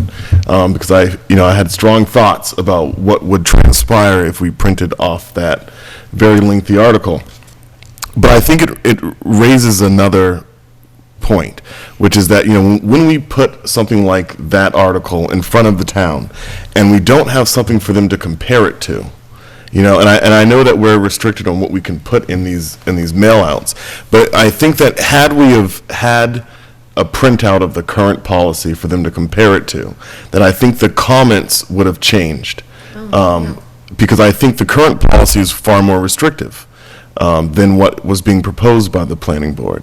So I think somehow in this, people, when they get these bulletins, as I mentioned before, they look at this like, what does all this mean to me? And they're looking through all this stuff, and I remember that a few years ago, the planning board made like 3 word changes, but printed out the whole thing, and everyone's up in arms, and it's like, whoa, whoa, whoa, we didn't change So any of was that. like we only changed 3 words. So I think that, that's one thing that I think we have to do differently going forward, and I think that will help tone in the meetings. The second thing is, I do think, I don't agree with this board relinquishing their responsibility of this decision, but it's very clear to me that 4 of you do. So I will work with you on what what a good policy should be, but I think that we need to, on our board, have these public hearings, as Mr. Alonso just questioned, so that way, before we turn it over to the planning board, that we at least try to take what we have and make it as much better as we possibly can. Change it before we turn it over? I do. I would think that there would be 2 articles, or maybe even 1, but, in which one changes the responsibility of which board is going to go to. But I think that there should be some modest language increases, like the fact that right now everyone pretty much needs to get one of these things if they do any real work, and that's not the intent. So we have to get that language to be better. I think what people were objecting to were the amounts, and I'm not in that field, but I think that that's a knowable item that we can check other towns. I mean, what is the number of fill that should raise a flag? Yeah. And what is one that constitutes a normal project that somebody would build? Again, that's something that you can discuss, and I thought they would, when those items came up, I thought there would be some pushback that, hey, we checked these are what other towns are doing, but there was none of I that. attended those meetings, and the fill amount was a large debate Right. while they were creating it, and some members of the board thought it should be much higher, which is what the audience was saying. So I think that's why you didn't see some pushback maybe from the planning board in terms of defending the lower amount of 500 cubic feet, because there were several people, including one member that has resigned, who they were not comfortable with those numbers. So there might have been distension with some of it from the beginning. Yeah, it was a And I think compromise. separating it to 2, if they want to do both in 1 year, then I think what you just outlined, Mr. Jeffries, is correct. I mean, I would do it with, the one article is just transferring it, and then the other article is like, okay, now we want to add this, and I agree with you also, because I'm a big proponent of this. Even like tonight, I asked for I didn't know the draft was before the final in the pilot. I'm for showing me the corrections, show me what you Yes. did, What- show me the red line version, so I know what you're changing, because out of 11 pages, I don't think you generated 11 new pages. This is a procedural question. Can we transfer them our bylaw, or do they have to present their own as they take on the responsibility? Well, Say that again. Can we transfer?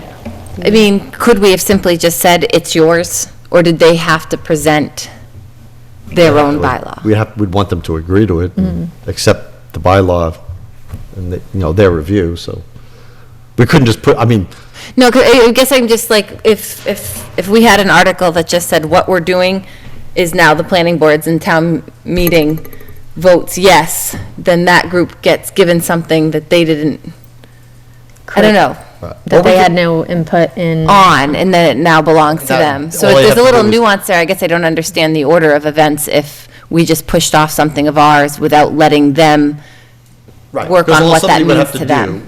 To respond to that, if I was a member of town meeting without being on a board or anything, just as an attendee and a voter, and one of them said, you guys want to transfer this to us, and you never came to us, and I've never reviewed it, and I don't know if I approve it or not, I know it would completely sway my vote that I'm not voting for it. If the people you want to transfer it to haven't had any input to it. Yeah, so I mean, I guess we attempted it, but it just, the product wasn't what they liked. The process might have been okay. We just maybe go through it again, but everybody work on the bylaw in a different way. I don't It's always know. difficult to find out why any one particular article. It could be the timing, it could be the content, I mean, so, and I think just more planning. And I think what, Pardon the pun. I really felt too, what Michael said, is that some people were missing what currently exists. It was as if it was just bestowed as like a new idea, but it exists in some ways with some stricter numbers, so. And then they also changed it and added Earthville too.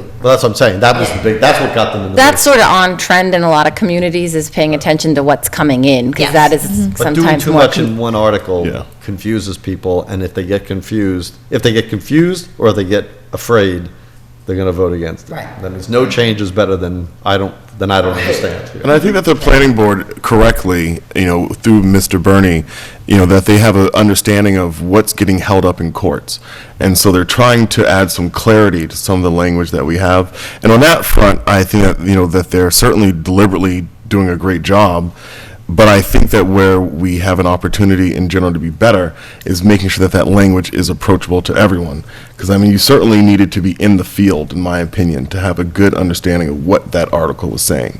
And the average person who has to vote on it, though, isn't in the field. So I think that as we craft these rules, that they just have to be worded in a way that even though we are targeting an industry, that the average person who has to vote on it can understand it. Yep. No, I think it was great to have the whole thing in the warrant, though, as opposed to just a piece of it.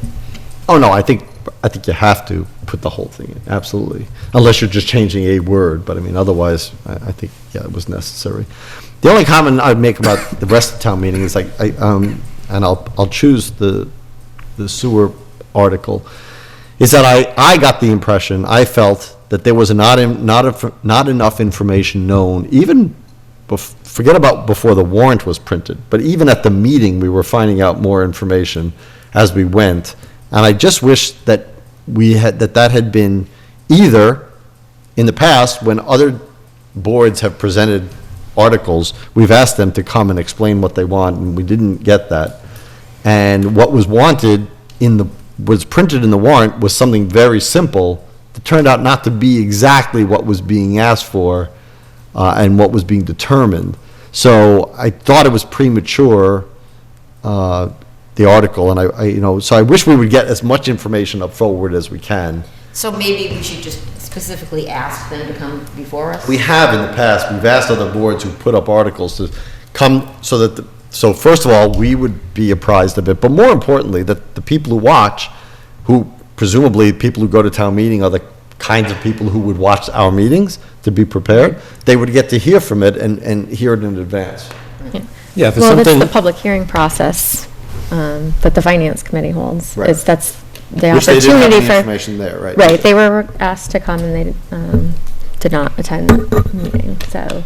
Right. I agree, it was unfolding as it was happening, and I wish it had come back in the spring with some of the things that said the deed would say this or this would say that, and, yeah, it's hard to Yeah, understand the implications of what got passed. but in general, if we're sitting here and saying, oh, we'd like to wait for the presentation before we weigh in, they should probably be here making the presentation before we see them at town meeting. Right. Yes, And right. we should, and that used to be the practice, but sometimes, sometimes the schedules are such that people feel so rushed, that, and at the last minute there, people are questioning that what was read in as an article, this happens at least one article every town meeting, special or annual, that's not what's in what you Warrant. printed in my warrant, yeah, I know, but I read that because we had new numbers and things like that, and that makes it very confusing for people.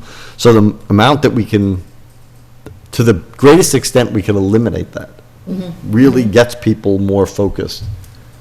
So, again, I want to be clear, I'm not re-arguing any of these articles, I just wanted to see ways that I think that we could do better. I think it went well, I just think that there are ways to always improve things, so. Any other comments about special town meeting? I had a question on that one. The DPW director was pretty involved in that presentation at the meeting. And it seemed as if this board was in conflict with the presentation that the DPW provided, meaning overall, this board did not support the sewer article, whereas town employee very passionately did. And I'm just curious if that presents a conflict within itself. Is that part of his, should he be looking out for the town more, for example? I don't know that he wasn't. I think his perspective on on the article and what it presented to the homeowners was different than ours. I'm certainly not going to say that, and he has no history at all, so I want to be very supportive of the DPW director. I don't think what he did wasn't thinking about the town. It was also in line with the majority of the sewer commission. Right. And I ultimately in that supported the article. DPW director and Right. was in favor of the article passing. But I think that that's, I'm not trying to make an overt criticism of the DPW director as much as I'm questioning, because he is a resident of this town and has every right to speak at any town meeting about anything. But I think that it just becomes, it seemed a bit conflictual to me that this board did not support an action that a town employee was involved with doing the research on and, assisting homeowners clearly with. And I think that it was an opportunity for us to perhaps be in sync, or I agree with what you said, was that it should have come before us prior to when it did. And that way we got more information, because it seemed as if the town employees, not employees, but DPW director had a lot more knowledge about what was going on than I think that I had walking into that meeting. I agree. Any other comments about the special town meeting? Okay. Discussion on the old primary survey results, the old primary school survey results. So we have a PDF of that. I don't know if we want to make these public, because why Can. not? There were 103 responses, is that correct? Correct. So that's excellent. I think that's a large number of people who were there, maybe not everybody. Yeah, but I think a lot of the people that were there did fill one out.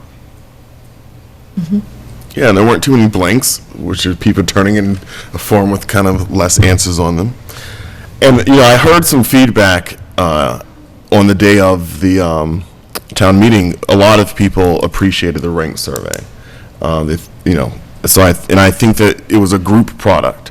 So, I think that this was a really positive thing. And I think this concept is probably something that we should implement in the future for these types of questions. It's a good group because it's the deciding group. I mean, it can change who's there, but in all honesty, it probably ebbs and flows by a certain percent, but I think a certain amount of participating people at town meeting are constant, and they'll be there for the spring, and they'll be there again for the fall. So whatever we come up with will go in front of that body. Although I really like the survey that the land use people or open space people put out, and that went home with the tax bill. I mean, 9%, that's like 1,000 people. That's way more than this. That's more representative. So I think if we really want to know what the townspeople feel, we need to do something like that. I don't think the goal, I agree with you, the more the end value, or however you call it, the more people that participate, the large amount of people you're getting. But no matter how much feedback you get, even if you got 100% feedback from town, you're still going to only have the 100 to 200 people at town meeting deciding the outcome. And so I think the goal wasn't to get the largest amount of input possible, but to see where the town meeting body stood on the topic, to see where that group, because anything that's decided in any of the buildings or land, it all goes through town meeting for funding.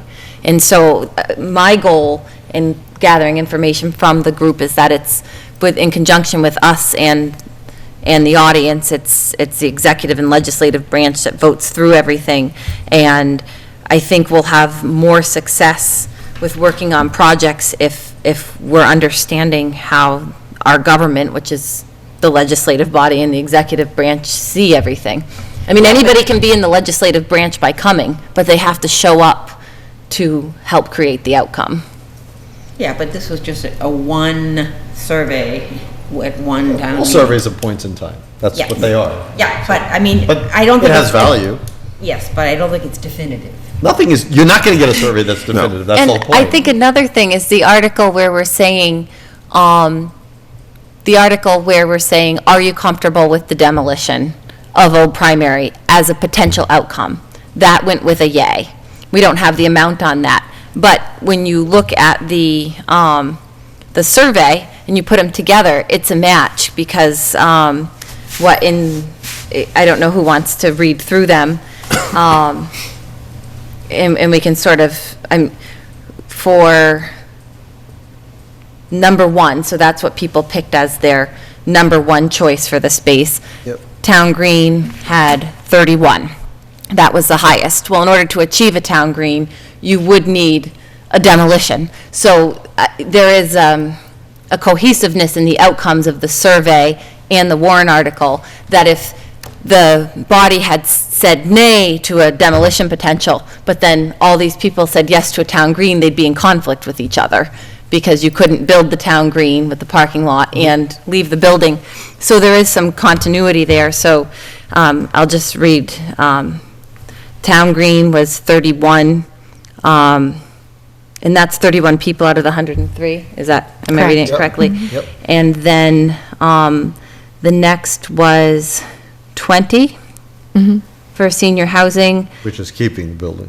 Then 16, well, I did some math, but 16 for renovation to town hall, 14 for parking lot with green space, and then 10 that it would just be town hall. And so I had advocated that the green space with a parking lot and the parking lot with green space were sort of one and the same. So if you added the outcome for people who wanted to see a parking lot with green space and people who wanted to see a town green with a parking lot, it came in at 45 for that open space concept out of the 103.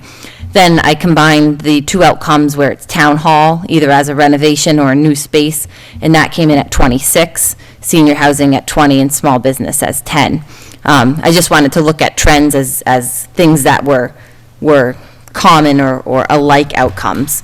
And so 45 was almost half the folks were comfortable seeing green and parking. Yeah, I mean, I think what really stood out from this survey, because, the way that I analyzed this was looking at, if you, 1 through 3, you can assume that people can support. It's their top 3 kind of picks. And I think you can assume that anything that was a 5 or 6 is something that people don't support. And I think the 4s are the question marks that, I think maybe those are the persuadables. And when you look at, parking lot with green space versus town green, and I think the distinction between the two was how much is parking and how much is green. But regardless, they're both very equally supported. So as far as, you look at 1 through 3, so how many people picked, parking lot with green space as their first, second, or third option? It came to 62 out of 103. Now, how many people picked town green as their top 3 options, as either 1, 2, or 3? It came to 66. So, And then senior housing was 51. now senior housing, it came in at the very top as 51, but there were a lot of 4s and 5s for senior housing. But that would have been, I would say, the next. Well, yeah, so that was going to be my first comment. My first comment is, having seen this, so this is raw data, Yep. but, so how do you interpret this? How I interpret this is that there's not support for town hall being in that space. Yes. That, when you have, 23 listing as roughly, 44 people are listing it, some version of a town hall as their last option. And, and how many people, where the numbers fell, there was no real support for town hall being there. So I think that, to me, the survey kind of wiped that out. I think that what's clear is the town green and parking lot. That, anything that we do is going to require a significant vote from town meeting. And there is clear support, in my opinion, for tearing the building down and doing some form of a parking lot in town green. At this town meeting. So, only because you chose a ranked choice voting, before I get to finalize my comment, we've saved all the ballot, all the survey results, right? All the individual sheets. It would be interesting to use the ranked choice voting procedure on this data, and using that method, find out when you get to the first majority vote. Now, I don't know if anybody here knows how ranked choice voting works. If you don't, I can quickly explain. But that would be the methodology to use. That's the purpose of using ranked choice voting. Yeah. So can you explain that? Sure. So in this case, you would tally up all the number ones for each of these, so we have a clear version of that. Okay, we have two elements, the small business building and the town hall, that came in the lowest. So you'd eliminate those two, and for all of those ballots or all those surveys that put those two as number one, you go to only those surveys and you go to see what their number twos are, and you add it. Okay, so now you only have 4 choices. Then you then you tally them again, and then you remove the bottom one and you go to only those ones, so you get to the next one until you get a majority of people agreeing on a particular option. That's how ranked choice voting works. okay. And it would be interesting to use that, because right now, you can't do that with the tally here, because we've just tallied up all the first, seconds, and thirds for everything, but not on the same ballot. So you can't see, not everybody who voted for, small town, small business building, I don't know what those 10 people, what they voted for second. Yeah. And that would be the way to do it. So it would be interesting to do that. I'd be more than happy if I don't know if somebody here can do that, or you want me to do that. I could try to come, that's. I also offered, but I said that it would probably look better if, I think it's hard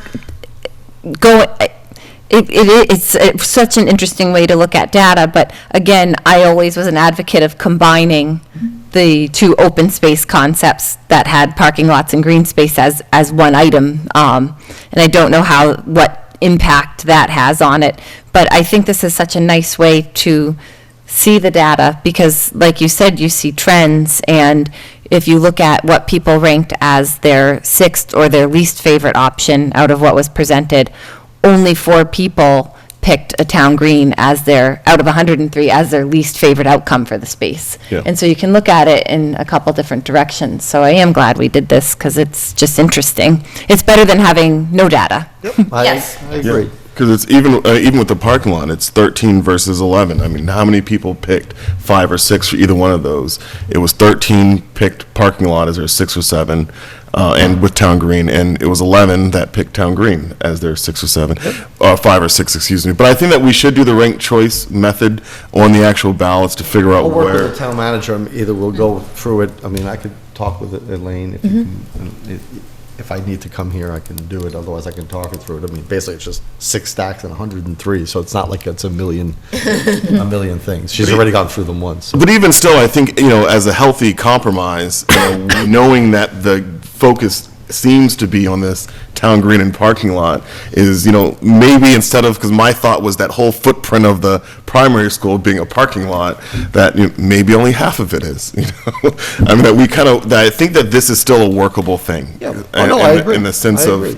whatever concept it is, it's still, workable. Another, everybody knows where I stand on the town green, but another thing that I feel optimistic about is that is an outcome that we can work on as a municipality, and we can work on funding. Senior housing, and it came up in public comment, and I think everybody feels like they want to see that in our community in some capacity. But at that site and at that building, we can't directly create that outcome without other forces coming in a lot of different change. We can, as a board, work on creating a nice open space there. It's within our ability to actually provide that product. A lot of other things are hypotheticals that are still out of reach, and unfortunately, that parcel already saw a really good attempt at the private development into senior housing, and it just didn't work out. So that has already occurred there, and I think some people may hold on to memories and hope from that having had been a potential outcome, but one that we can't directly, since it's our goal to do something there, we can't directly provide that outcome, but we can create the process for beginning to request demolition. There's things we need to formally do. I think someone, I'd love to give credit, I think it may be Mr. Passios, had said, why not pursue permission for demolition or go through the process? Because just because you pursue or you're working on the permission to do it doesn't mean you even have to. And he was just looking for action to head in a direction. This was going back a ways. And maybe that's something we can work on. Sure. Okay. Any other comments about this? Yay. Let's go to mid-year update from the town manager on annual goals. Okay. There's a document in your Google Drive, and just, I went through each goal and the actions that were associated with each goal and the status. And so for Goal 1, develop and implement steps towards redevelopment, reuse of 925 Mass Ave. I've given the board periodic updates on that property. Action 1 has been completed successfully. We received a administrative search warrant for the property in order to gain entry. Action 2 is currently underway to do a Phase 1 environmental site assessment, and the consultant was hired and has begun the Phase 1 site assessment process that will take about 60 to 90 days. Action 3, to explore funding sources for Phase 2, which is the expensive assessment portion of this project, and currently in the process of filling out a brownfield site nomination form to submit to Montechusett Regional Planning Commission that would cover the costs of Phase 2 site assessment. I just say Excellent. thank you. That'll be very nice that someday that will see a Yes. better outcome. Yes, I agree. And Goal 2, implementation of recycling contamination enforcement program. And the Action 1 was town manager will work with the DEP Regional Recycling Coordinator Casella and the DPW to conduct all the steps in the Recycling IQ Kit Grant in an effort to reduce contamination in recycling. This will include educational mailings, signboards, hiring staff to perform curbside checks, data tracking, and a public forum. And we were successful in getting the IQ Kit grant, and have been educating residents through such mailings and signboards, banners that we've seen around town. I've gotten a lot of comments on those.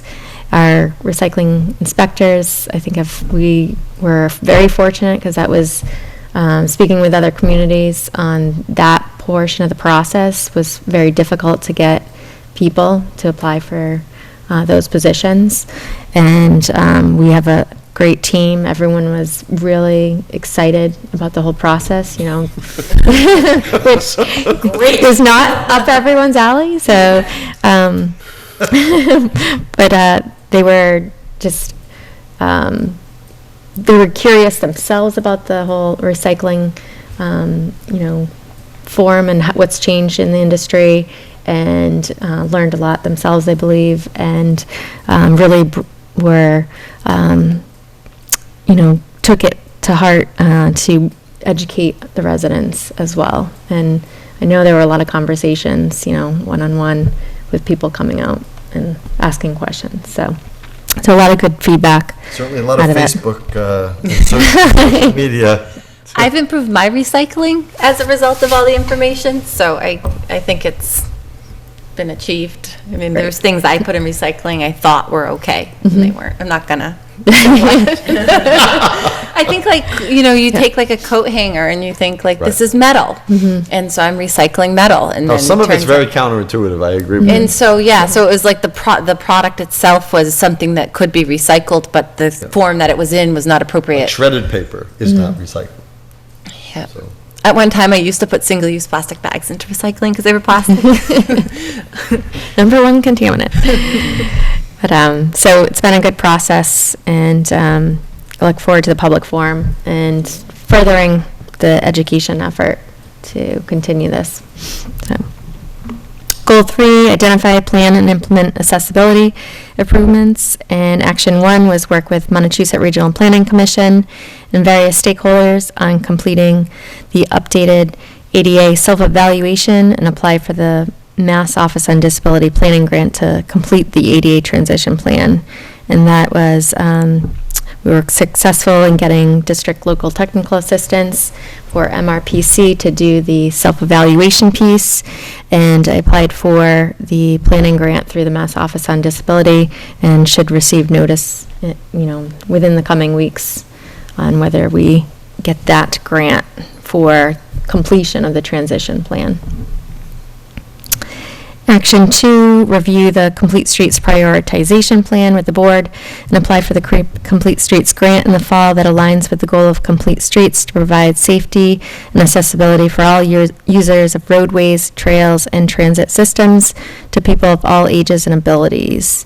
So along with the DPW director and our engineer, the Complete Streets application was presented in September to the board and submitted to Mass DOT, and we're awaiting notification on that application. Action 3, identifying and complete accessibility projects at public buildings and other town properties that can be paid for with funds appropriated at the annual town meeting for fiscal 20 town facilities. We received a grant to fix the handicap ramp at Town Hall in the amount of $27,000, and this will go out to bid in the spring and be complete by the end of the fiscal year.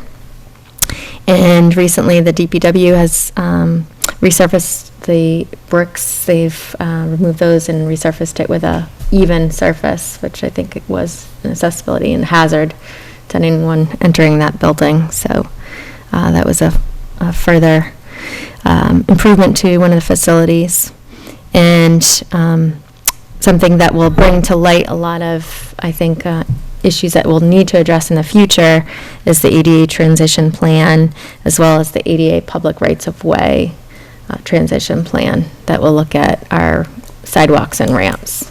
Now, just to continue on this, although it wasn't part of the actions, is everything to do with the lift here in Town Hall? Is everything addressed? Is this usable by someone alone who may be disabled? The hinge on the door, I know that was addressed, yep, and was made so it's easier to open. And the obstruction Yes, downstairs? yeah. It can, okay, good. All right, thank you. Any questions for the town manager on these goals and the updates of the goals? This is only 6 months into it, so either we were really, really lenient in the number of goals, or you were really, really good at getting the goals. But either way, I am very happy about the progress on all of these. Yep, looks great. Thank I'd you. rather have 3 goals that we complete, that we have you complete, than 6 goals that we get a third of the way through. Yep, no, I totally agree. I think you're doing a phenomenal job, Heather. Thank you. And I hope I relay that to you often enough. Because the amount of work that you're able to do in general, your poise, it's really quite remarkable. Thank you. No, I think the job is very good, I agree. All right, thank you. You're welcome. Discussion on the FY21 budget priorities.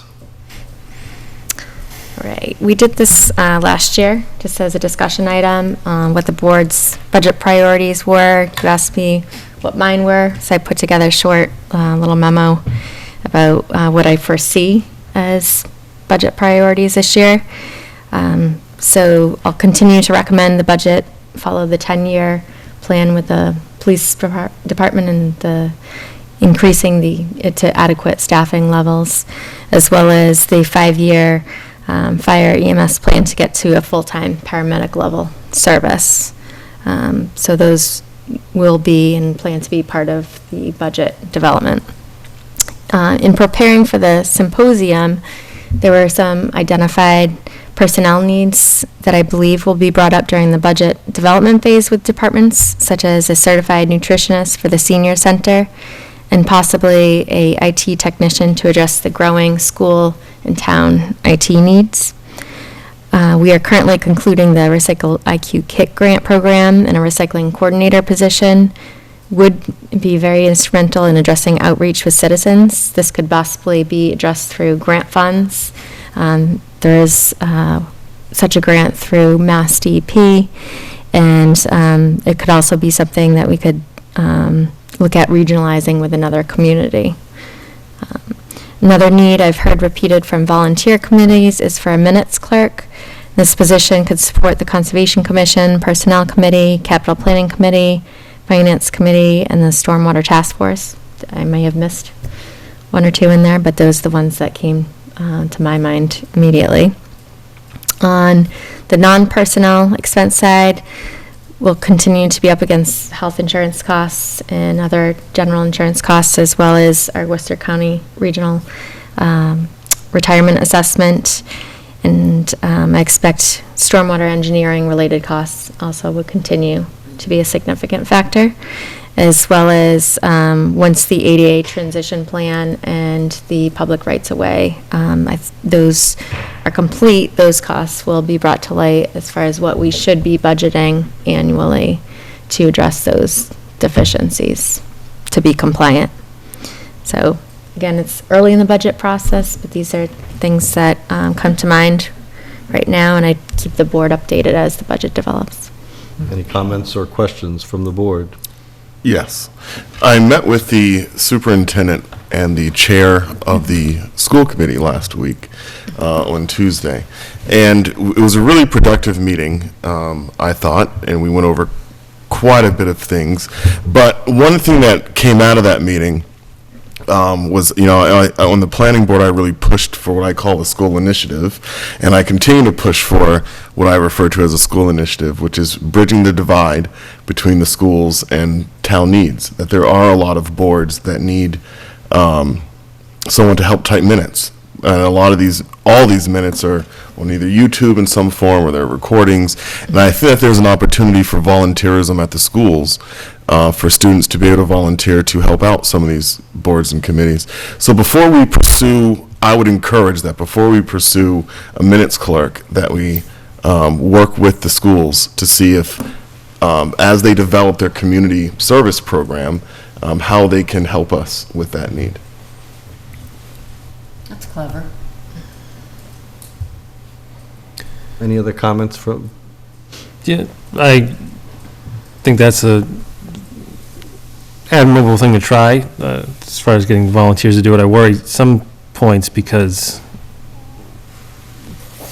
and even having the volunteers who are on the committee do the minutes is difficult sometimes, because they are often more important than the person realizes at the time when they're doing them, because when somebody who takes issue with what you did 6 months in the future and they want to go back and find a record of it, it suddenly becomes more important than it seemed at the time.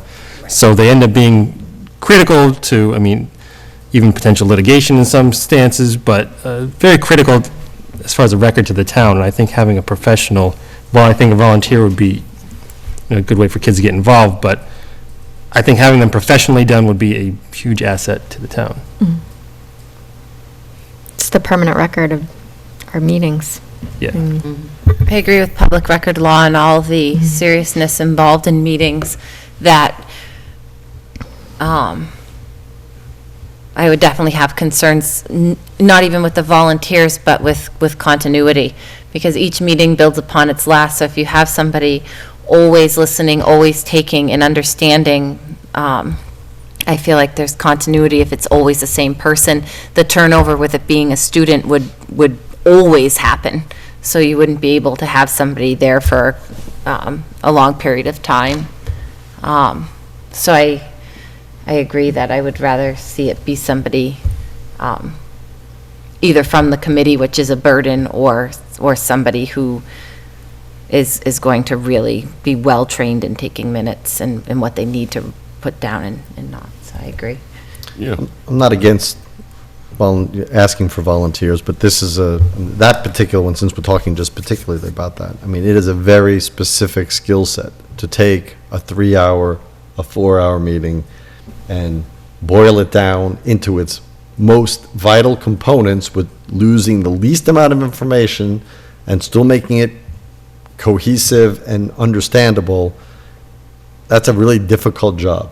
It is. And so, that's why I think that it may be it may be the best route to get somebody who's really experienced at that in a profession. And to Mrs. Adams' point, I think if you do a student, even if they were good at it, which I would question, because you need somebody who's really top-notch note taker, but you'd lose them every 2 years. I can't foresee anybody younger than a junior, let's say, doing it. Of course. So that every 2 years at the most, you're going to lose them. Well, I think the concept is that, that a couple things can come out. Again, it's a program that I think can be developed. And I think the idea is to, what you get out of it is students will learn this vital skill that they're going to need in their lives, of, how you record meetings that you sit in, especially in professional settings. But it also, I think creates the awareness that these meetings are even happening. And kids who are taking minute meetings for the sewer committee are more than likely going to tell their parents, what happened at that meeting, and that helps spread the word. So I think there's also a second benefit. And the third thing is, if you go to, taxes only go one direction, which is up. They never go down. But if you go to someone and say, your taxes are going up $255 next year, or they can go up $254 because we are spending $1. Instead of spending $1, we're looking for volunteers. I guess what I'm getting at is I think that a lot of taxpayers would probably not say that a professional minute taker is high up on their priority list in terms of things to pay for, and that they would probably prioritize other things instead. But I do recognize that there is a critical need and something needs to happen. I would just encourage that while there's a simultaneous budgetary process to see if we can fund this, to also, seriously try to pursue the volunteerism aspect. That maybe there are some retirees as part of the senior tax work-off program, that this may be an opportunity for them, people who maybe already have the skills, who could use this as a way to reduce their tax bill. Because all of the meetings are either televised or taped, so it's not like you have to be there at the meeting. And I think we all can assume, how long it takes, based on the fact that we have paid staff now who take meetings, who take minutes from meetings, of what the time commitment is, of if it's a typical 1 hour meeting, how long does that really take to write down? And so from that structure, I think you could reasonably assume, volunteer hours. And we also have a lot of employees that work 36 hours. Maybe we could pay some current employees to work on minutes. Again, you don't have to be at the meeting. You can do it at another time. Yeah, but you have to match the skill set. So just because somebody has time, they could be a terrible writer. I don't want somebody who's a terrible writer to do minutes. And to force them to do it, you're not going to get any benefit on any side from that. So it's important to be mindful of that. I'm just not saying that you're forcing people. You can just offer them the Well, opportunity. I think we do. I think we do offer people opportunities to do it, do we not? For those boards that I mentioned, the volunteer boards, no. We'd have to have an appropriation for that to take place. We'd have to pay them from somewhere. And I like the nature of the update because it puts these things on our radar. Budget season, is far away, but will approach quickly. So it's nice to have these little moments to start being aware, because I know it was the the HR assistant, that one seemed to pop up rather quickly, and that's what made it seem so odd to me last year, was like, where did this need come from? So identifying the needs now and letting them be part of the conversation, I think, is a great improvement upon that. I agree. I will say, my overall reaction to reading this, as it was at the symposium itself, is that there's a lot of people proposing a lot of additional personnel. And I think that it's going to be very important as we proceed with these, that everyone that proposed to get added, that they have, as Mr. Rogers said, and I agree with him, I want to know what the impact of that position is, and what the impact of, any position that gets added. We need to know why they're needed, and I think we need to know what it's going to cost, and there where people can prioritize around that. Salary and benefits, because that's huge. Well, yeah, there's got to be a total cost of employment, right? So it's not, you're absolutely correct. It can't just be the salary, it's got to be expected health insurance and other things. Those are the two big ones, of course. And then also what the need is, that we have to easily identify it. Just one more thing, to also echo what Mr. Rogers said, and he brought it up at the symposium, and I agreed with Terry Birchfield, who was running that meeting, that was not the place to do it, but he did bring up the question of when is the right place to do this. So we have to provide an opportunity at some point for the public to ask questions of the people proposing this, us and the town manager, the school superintendent, the school department and the school committee, the finance committee, And I would propose at some point that that when we put a meeting together that does not have any presentations, that we ask people to have watched the symposium, which is on YouTube or online, and that we've asked them to keep up with what's going on at each of those finance committee, school committee here, et cetera. And then we just sit down and have representatives from those bodies be able to answer questions, that we just field questions from people. That's a great idea. I mean, I think people want that, because every time they go to one place, it's like, oh, well, we don't deal with this, we deal with that. I mean, the FinCom has the only place that even provides a gathering where they can ask questions about every article, because they have their public hearing, but they also have presentations going on sometimes at that night, and there's not enough time. So it'd be nice to give that avenue for people to ask those questions for an evening, and just, an hour and a half or 2 hours of just having people ask questions. I think that makes sense too, because the Finance Committee, although they hold that public hearing, you have all these articles that don't have financial impact.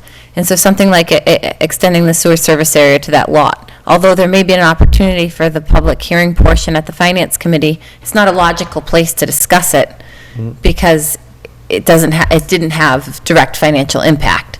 I think it is the logical place to have it, because it's the only public hearing process on the town meeting No, I mean, warrant. it's logical articles. under those circumstances, but I like the recommendation to create another avenue for discussion and questions other than that. I just think it provides people with an opportunity to, with all the information that they were presented with at the symposium, and I think we were absolutely correct saying, and Terry was absolutely correct, is that, no, this was to provide the information, okay? But as we get closer to building the budget, I think there should be a time where people can ask, and I want to do it for two reasons. I want to do it because I think people should have the opportunity to ask those kind of questions. And of course, there's got to be limits. I mean, we don't let somebody stand up there and ask 10 questions in a row. I would run it so that, there's a line of people who want to ask questions. You ask one question, maybe one follow-up. Go to the end of the line if you want another one, but you get people to come up. But the second reason I want is because people always say at town meetings, well, I didn't get an opportunity to ask these. I mean, I went to meetings and I got, in public comment, I got shut down, as Mr. Rogers said at the symposium. And I wanted them to be able to say, we offered an opportunity for you to ask the questions you wanted. And so we're doing what we can to get out to the public. That's the two reasons I have wanted. Yeah, I mean, I think it's all depending on when you tune in. I mean, you can attend a finance committee meeting and a question was asked and you hear the response. You may not hear it at another board meeting, like the SAP question that Mr. Rogers asked tonight, that was discussed at a finance meeting, the financial impact of the changes in reclassification. It was $1,200 for the Council on Aging Director. That's what the answer was. So I think it is when you tune in. No, I think he was hoping to see that particular thing in print. Right. Like the charts that we get at town meetings, so he could have like a context for what the changes were. Because no citizen or no person can gather 100% of information from 100% of ongoing things. So the more we try to bring it together and redistribute information, the more information. No, I agree with you. And to your point, I want to be clear that I place a heavy responsibility on people attending town meeting, that they have a clear responsibility to get themselves informed. I think that we can assist where we can to try to make sure they are as informed as they can. And I think it's just meeting the people halfway. I don't in any way think that everybody should be hand-fed every single item that gets changed in the budget. I mean, it's a $30-some-odd million budget, and we're not going over, how, can you tell me how many pencils you buy? That's not the questions I think I want to entertain. When do you think would be a good time? Like what month, as we move forward, do you envision? Well, it has to be balanced against that the budget is at least sufficiently formulated, but it can't be near the end where everybody's racing to get ready for town meeting, so. You don't want it to be so late that their questions can't impact change. Right. So, I mean, my guess, if I had to, and I just throw it up for discussion, I mean, I would probably say sometime in March, like middle of March. People don't tune in until the last minute anyway, for the most part, so. And once, Feels March like is already March set. seems pretty late. Maybe Yep. Okay, so then, late, because people have, The warrant has to be signed on March 20th. okay, so we have to work from that. So we got to go back, so then we're looking at. Maybe middle of February. mid-January or Well, early January, February. yeah. It's got to be like, so how about, Right in time for capital plan presentation and my 5-year financial forecast. well, it's got to be, well, we can't, okay. So I will say this, it gets frustrating. I sense people's frustration, because it gets frustrating for me. We can't say that everything is so tight that we can't have it at all. That seems to be not a good solution. So I'm asking when, I mean, I think Mrs. Adams asked a good question, when can we have it? So I would ask you, when is a good time to have it? The earlier the better, like December, I'd say. I actually have been talking with the chief about going to Coffee with the Chief and advertising that as a time when residents can come in and ask questions and provide input on the budget, and maybe doing one other evening time that'd be available to meet with people, answer any questions, get input on what their priorities are. But the earlier the better, because the budget is, as you know, formulated through December and January.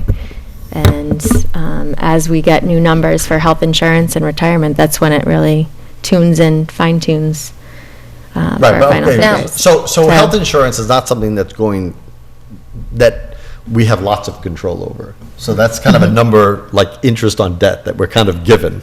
There's not a whole lot we can do. But we have little discretionary funding, and that adds to our discretionary funding. If, like last year, it was a, minus 2% Right. increase versus a projected 8. Right. So, So, When do you get those Mr. numbers? Chair, around March and April, so it's Last too year, late. last year it was early. It was earlier than it normally is. So I think it was January, right at the MMA meeting, they released what their rate ranges would be. And so we knew the maximum, and then it was probably a month after that we had. Well, that's what I'm saying. final. So we can't make it too early. I We think had it by the January- preliminary budget presentation last year. I think January, December is probably not doable because of the holidays in general. You won't get anybody to attend. So when do you have the preliminary Excuse budget me, ready? Mrs. Adams been asking. Oh, no, I was going to say, in regards to looking for input at something like Coffee with the Chief, I've attended so many of those, and it's really valuable, good community, but it's very informal. So what we're talking about, and I feel like the chairman's recommendation of having something at a public meeting that's documented and available and advertised in our agenda is a better route for trying to set something up where we're collecting input from the community. Those are at the same time, same day, every month, and so only so many people would be available. And you did say an evening one, but having you just solicit information I think if we do it in a setting like this, then it's on air. People can come to it. It's in the agenda. It's advertised. It's official and it's formal. And I think when we're dealing with the budget, I'd rather set up a formal meeting process than a casual one. And I think mid-January, if earlier is better, December, I can't even wrap my head around how fast Yeah, we the end of the year is going. Advertise it. And so something like mid-January, I feel like would maybe suit the need for it to be soon, but not too soon. But I have to present by charter my preliminary budget presentation mid-January. So the maybe budget, That's a yeah. good time, right after you present it, that would be a good time to ask questions. Okay, There has to be a questions, point not for question input asking. into what their Well, listen. priorities are. Well, 'cause no, that's it's not a gonna- priority yeah. thing. It's more of asking about, again, first of all, after you present it, the budget is still fluid. It still can change from January to May. I think it's a good time to do it after you present it, because that'll have everything in there. And then I think the three people, especially you and the superintendent, but even if we include Mr. Burney, we could put everybody up there and people could ask questions as a follow-up to the symposium and a reaction to the preliminary budget presentation. And build understanding, yeah, early on. Does that make sense to people? it does. Because people will have something to address, they'll be looking at the preliminary budgets. Would this board be willing to do it during one of our meetings? Yeah. Yes. Yeah. I think for years, the thing comes up, especially when there's citizen petition articles, when is the right time, or when was the right time to ask for something to be different? And I think we've, in the past few years, never really identified when is the correct time, because so often we'll say, well, that wasn't the correct time to come with a change. When is it? And so maybe if we focus on trying to set up something like this, and maybe it becomes more of a tradition, we'll start to realize when it is the time to hear what a need is out there that we didn't identify. Because as we know, you can bring it to town meeting anyways and accomplish it, even if it didn't come up Yeah. prior to it. Accomplish is a odd word to use at town meeting, because there's a lot of things, you can certainly bring it up. And I think, and I'm not. No, I was just thinking of criticizing the Mr. word. Luck's, the public safety funding one. I mean, I look at that as an accomplishment. I mean, it wasn't in the budget, but it was desired and it was worked on up until the point it was accomplished at town meeting. I think it's as a follow-up to the symposium, after your presentation of the preliminary budget, I think it's a good time to get people's input, ask people, and then, of course, inform them what the process is from there. And again, get that on, and, listen, this is fluid. The most important thing I can tell you is it's fluid. Things change, numbers change, predictions change, and all of these things come in, like health insurance. They don't come in, the numbers don't come in till late. So you need to stay in tune, but we want to get people's general sense, at least. And even if it's, I'm sorry. So if we can choose a day, if you can look when you're, presumably, I think it's by charter, you have to present the budget, right? Yep. If we can look at that, and you and I determine it, because then at our next meeting, December 3rd meeting, I'd love to start advertising that well in advance and tell people when it's going to be, so that they can make their, nobody can say I didn't hear it. And even if it's just one citizen who needs their opportunity, then we've provided it. Because without creating it, then we're just saying, oh, yeah, questions, and then not. So I can think of one person who will really appreciate it and be there. And I think that the good information that everybody, all the presenters presented at the symposium, I think it put the best use if we can have people discuss it, that's all. I think people pay more attention because their third and fourth quarter bills are usually higher. And so maybe that would be a good I don't know what you can mail out with tax bills, but that may be a good opportunity to note that even though, what they're getting is something that they're paying for something they're already getting, but I think it kind of keeps people mindful, that taxes go up, and that there's an opportunity really soon to discuss your taxes, for next year. Do you have any objection to this, or? Who's fielding questions? Am I going to be answering those? Well, you're going to answer questions that have to do with yours, and then the school committee for their whole budget, so their budget has to be available. So we're inviting other people, Oh, yeah, it's not just you. Okay. No, it's everybody at the symposium who had questions, so it's a follow-up on that, and then I think the majority of questions will go to you and the superintendent. I don't know if the school committee will have voted on their budget by then. But I think that's okay. Yeah, right. Because They must have it's some just, preliminary. it's just an opportunity to continue thinking, asking, questioning. So I don't think it has to be finalized. And maybe it's better that it hasn't It'd be been. better if it wasn't finalized. I'm not throwing you under the bus. I promise. I had a couple questions on this. When you talk about the certified nutritionist, is that like a full-time position, or is that one day a week, or? That would have to, I'd have to, during my meetings with the department heads, my meeting with the council on aging director, that would have to be, she hasn't made the official request yet, so it's just a position that she sees as a priority coming up. But you don't know how many hours she's No. looking for? No. And, what about the recycling coordinator? As far as full-time or part-time, again, I'd have to look at whether there's grants available, if we could regionalize with another town, that would, you could split the cost for the position. And if you get someone under a grant, do they just go away when the grant goes away? Or does the town have to take them on? Well, if there's no funding available, they could be potentially laid off, yes. Would be a budget cut. Is that when you lay someone off, isn't that an added expense? Don't you? For unemployment costs, there are unemployment costs assumed for them. Mhm. So, I just worry about hiring. Because it's a one-way street. No, I think town history shows it's not a one-way street, but we've reduced, we've reduced heavily in some years, believe me. Not anything recently, thank God, in the last 11 years. Okay. Yeah, but, you know, But all like, good things come to an end. we still have all of these employees working 36 hours when we could have people working 40 hours, you know. Without the I would added, like to, before we hire, I would like to bring people. Oh, okay.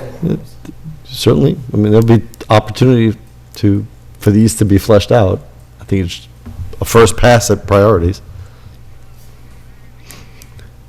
But if I can make a note, though, I don't think it's, we have a decent amount of employees that are unionized, so, you know, increasing their hours is going to increase the cost of them, too. That I think it's, I think, But it increases the cost less than adding another person, because then you have the whole benefits thing. Yeah. You know, ours is much simpler and cheaper than adding another person. Unless they're non-benefited. yeah. Right. But I personally, I don't think you get 4 hours, I don't think you get that much, an equivalent amount of productivity adding 4 hours to someone versus adding someone dedicated to do a job. You lose 4 hours in a 40-hour work week versus. How many hours do you lose in a 36-hour work week? Again, someone who does a 40-hour week job can probably do that in 36. To me. it depends on the job. And doesn't You mean they can't- have the skill set, again. I wish I Like could have do my a job in certified 40 hours a week. nutritionist or. Right. Again, these are skills, some of these are jobs that need a certain, as the town manager said, I mean, some of these jobs need certain certifications and certain skill sets. You know, somebody who's involved in some other department, although they're only working 36 hours, may not be able to fulfill a certified nutritionist. So, And if they're here for 36 hours a week to do a job that they've been hired to do, how do you part off just 4 hours of it to tack something else on? Like, their original job probably going to take priority over what you tacked onto them. So how, it's just, I mean, the minutes certainly could be done by somebody in those extra 4 hours. if they're good note takers and minute takers, That could be one meeting, right? yeah. Yeah. So, anyway, I agree that we have to be very cognizant of adding people. I am totally in agreement with that. Thank you. I just think that there are times, depending on the description, depending on what we're trying to fill, what we're trying to accomplish, that, sometimes adding people is the only way. Yes. Efficient government, I'm all for it. That's not too costly. Okay, any other comments on the priorities here? All right, so, minutes.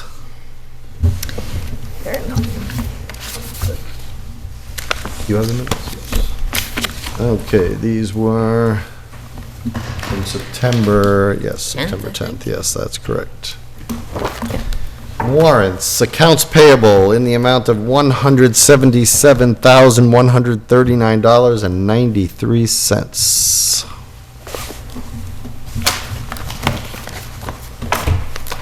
That's it. Wow. All right. Very light on the warrants. Any action file issues? None. Committee reports. Anybody have any committee reports? I have two updates.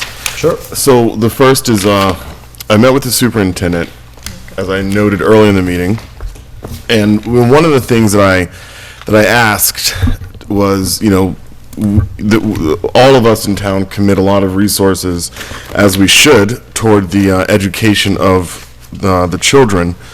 And, a question I had was, after people get, after the town expenses all these resources over a period of years, do the students walk away with their high school diploma having an understanding of how their local government works?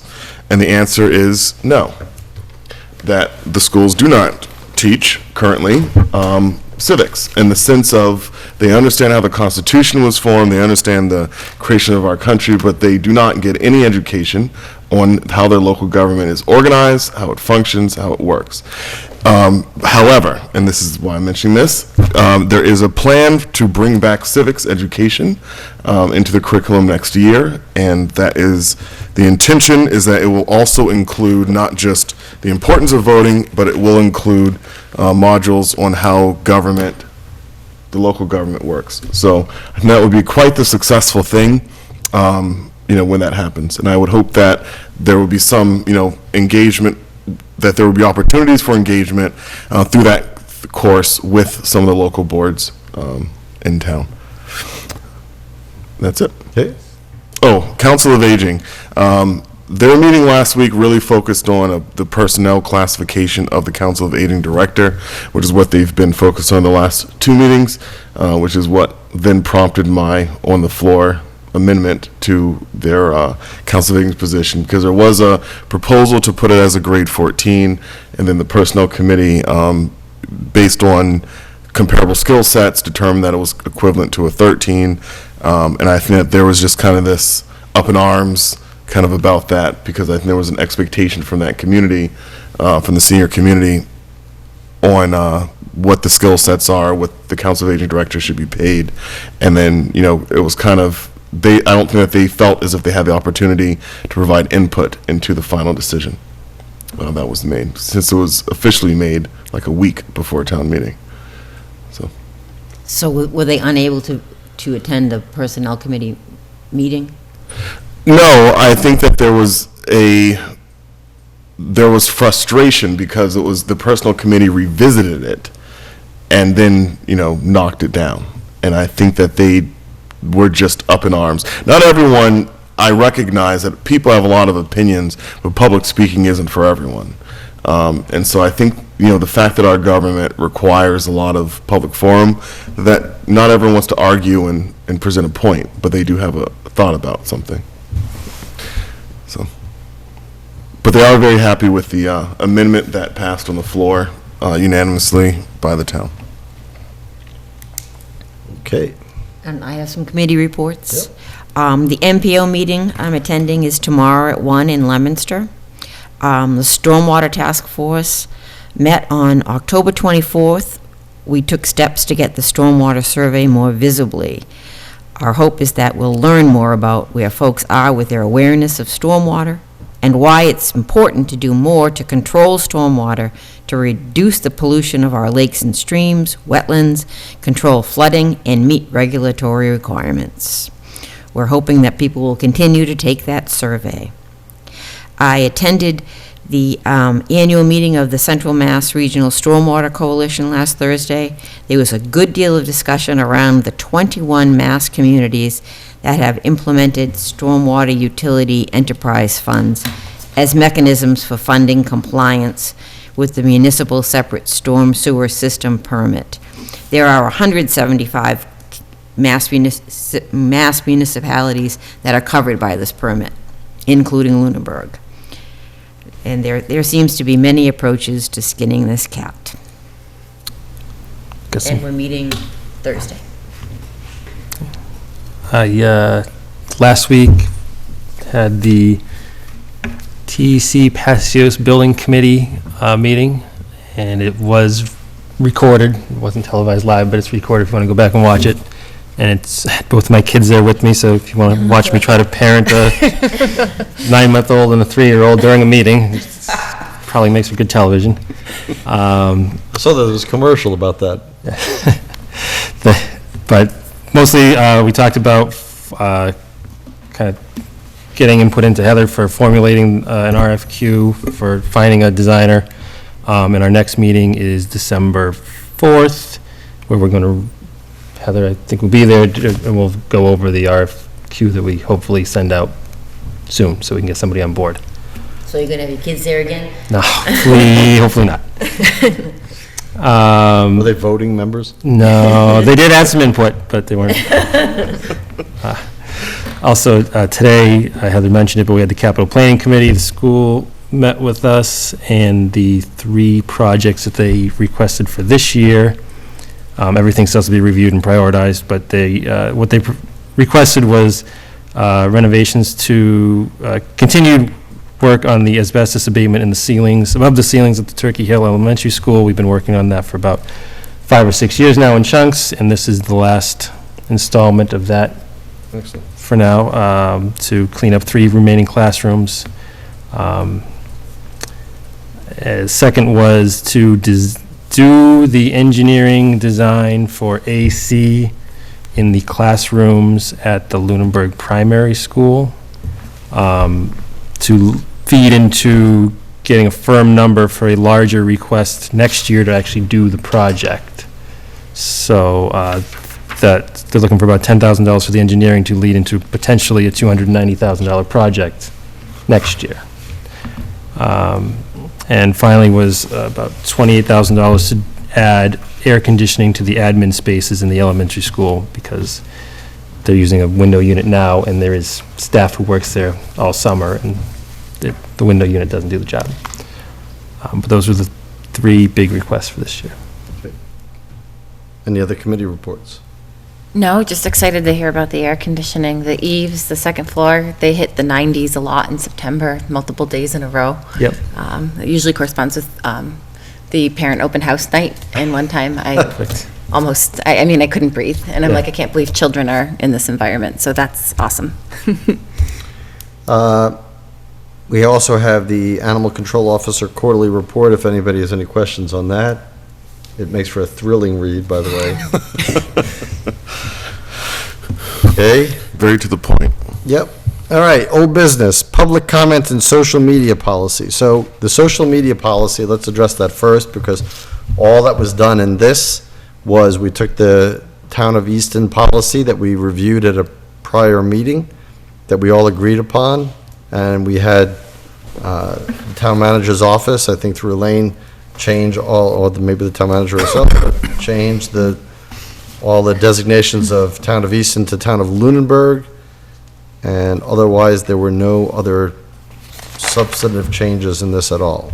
There's one thing where in number 7, it just talks about the town administrator as opposed to the town manager, Yep, yep, the last. I see that, yeah. Okay, That's the only thing I noticed. good catch.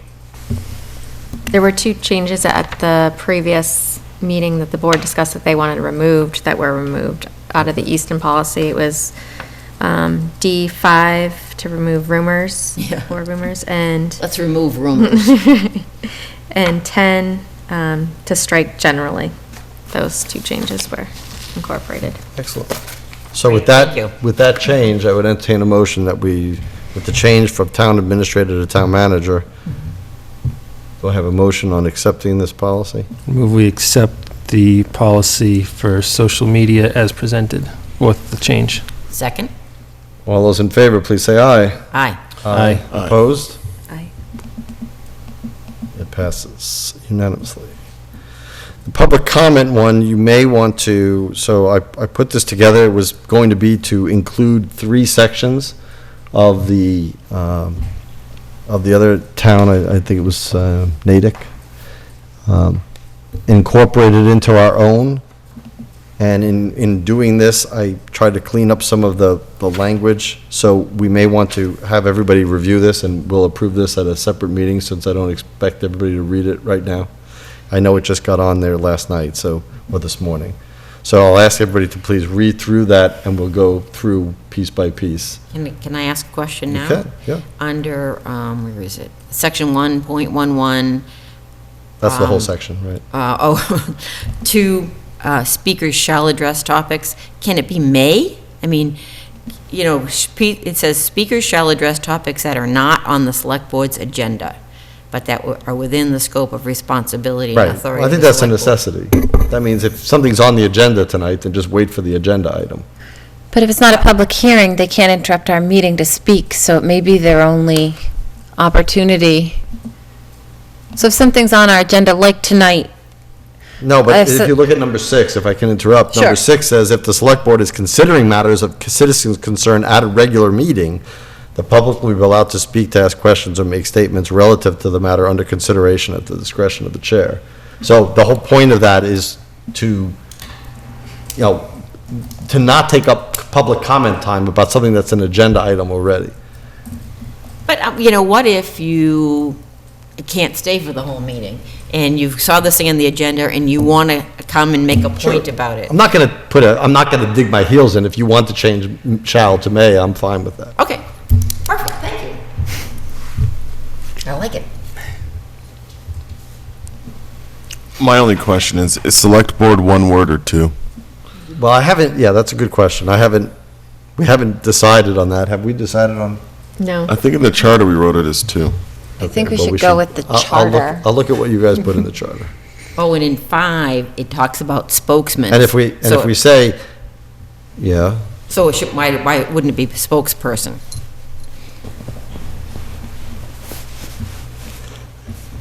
I mean, with select. is spokesman not a word anymore? Did I miss? But I mean, you know, well, we're not selectmen, we're a select board. Yeah, but the charter changed selectmen to select board. It didn't change spokesman to spokesperson. I'm not against changing it, but I mean, yeah, these trivial changes are really just, you know, exactly that. I mean, if you want me to change that, I'll change it. Thank Fine. you. How about, on number 6, the public may be allowed to ask questions, because will is very strong. It takes away your discretion. Oh, Fair enough. Yep. Okay, so there's 3 places. one so more. We'll read it in the, Hold on a second. I read it. I did my Select homework. board, boom. It's 2 words. Okay, select that. And then if we do that, I can replace select board everywhere with just board again. So that probably makes it easier. All right, what were the changes now? The speakers may address topics that are not on the select. Spokesperson.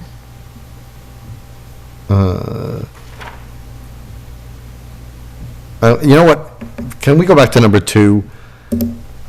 I don't think you want to change it to may. I think we should probably change it to should. She was talking about 6. speakers are encouraged to address topics? Yeah, that's encouraged is good too. I don't think it should be may. If they're encouraged, we want to make sure that there's an emphasis that they really should address things that are not on the agenda. So- But we're not making it definitive. So maybe speakers are encouraged, and then that leaves the Is that opportunity. okay with you? Okay, are encouraged, all right. All right, so spokesperson, I have spokesperson in number 3, so where is spokesman that I missed? 5. 5.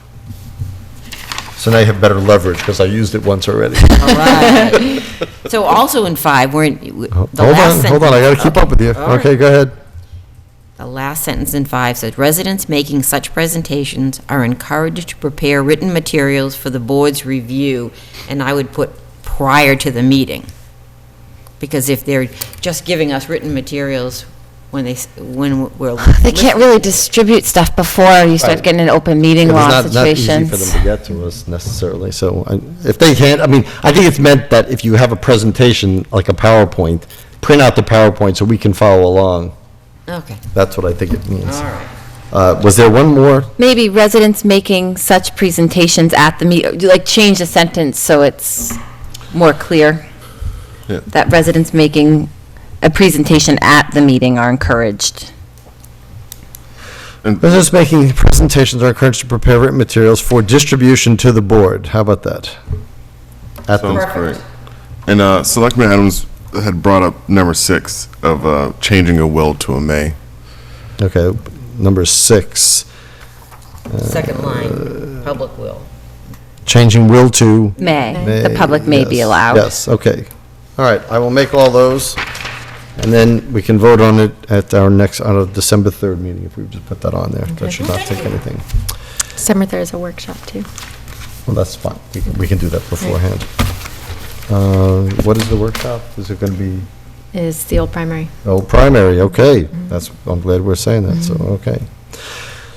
So we do not have a meeting next week for Thanksgiving week. Our Happy next Thanks- meeting will be December 3rd, and it will be a workshop about the old primary school, so I will try to have that ranked choice voting done so that we can all look at it before then. And then we'll also vote on this.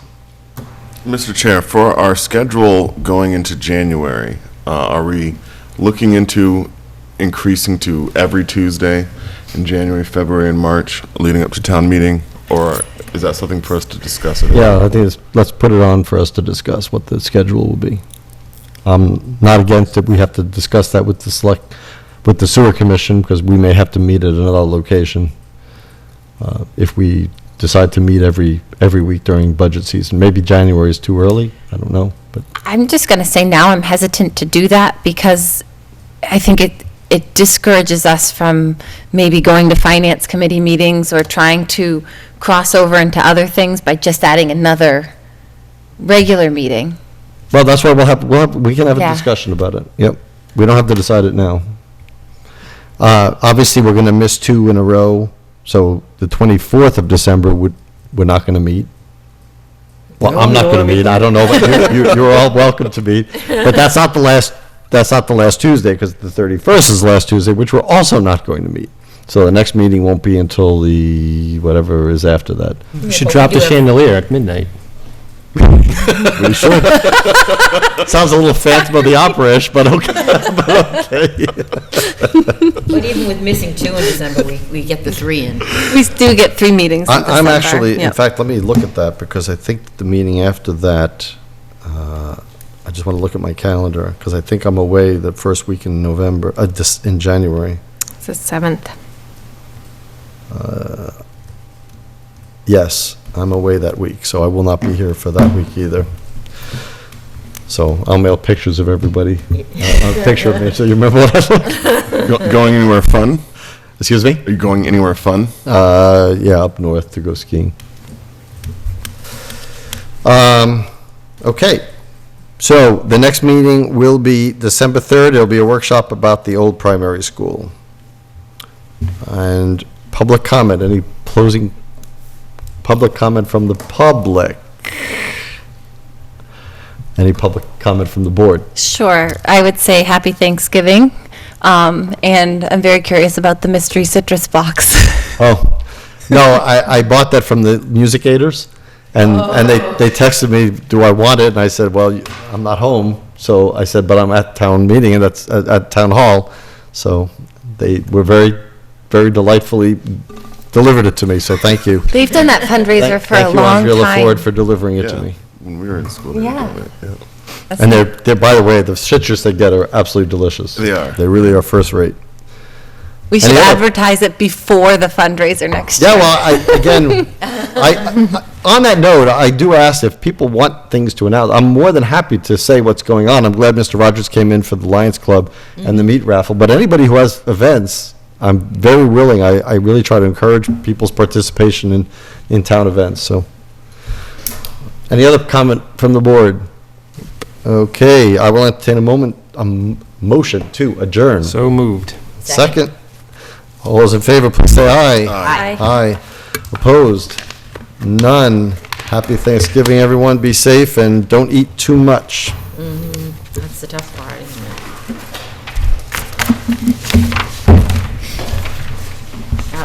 You're probably not going to believe this, but this was in storm. Yes, maybe from now on we can listen to Surveys.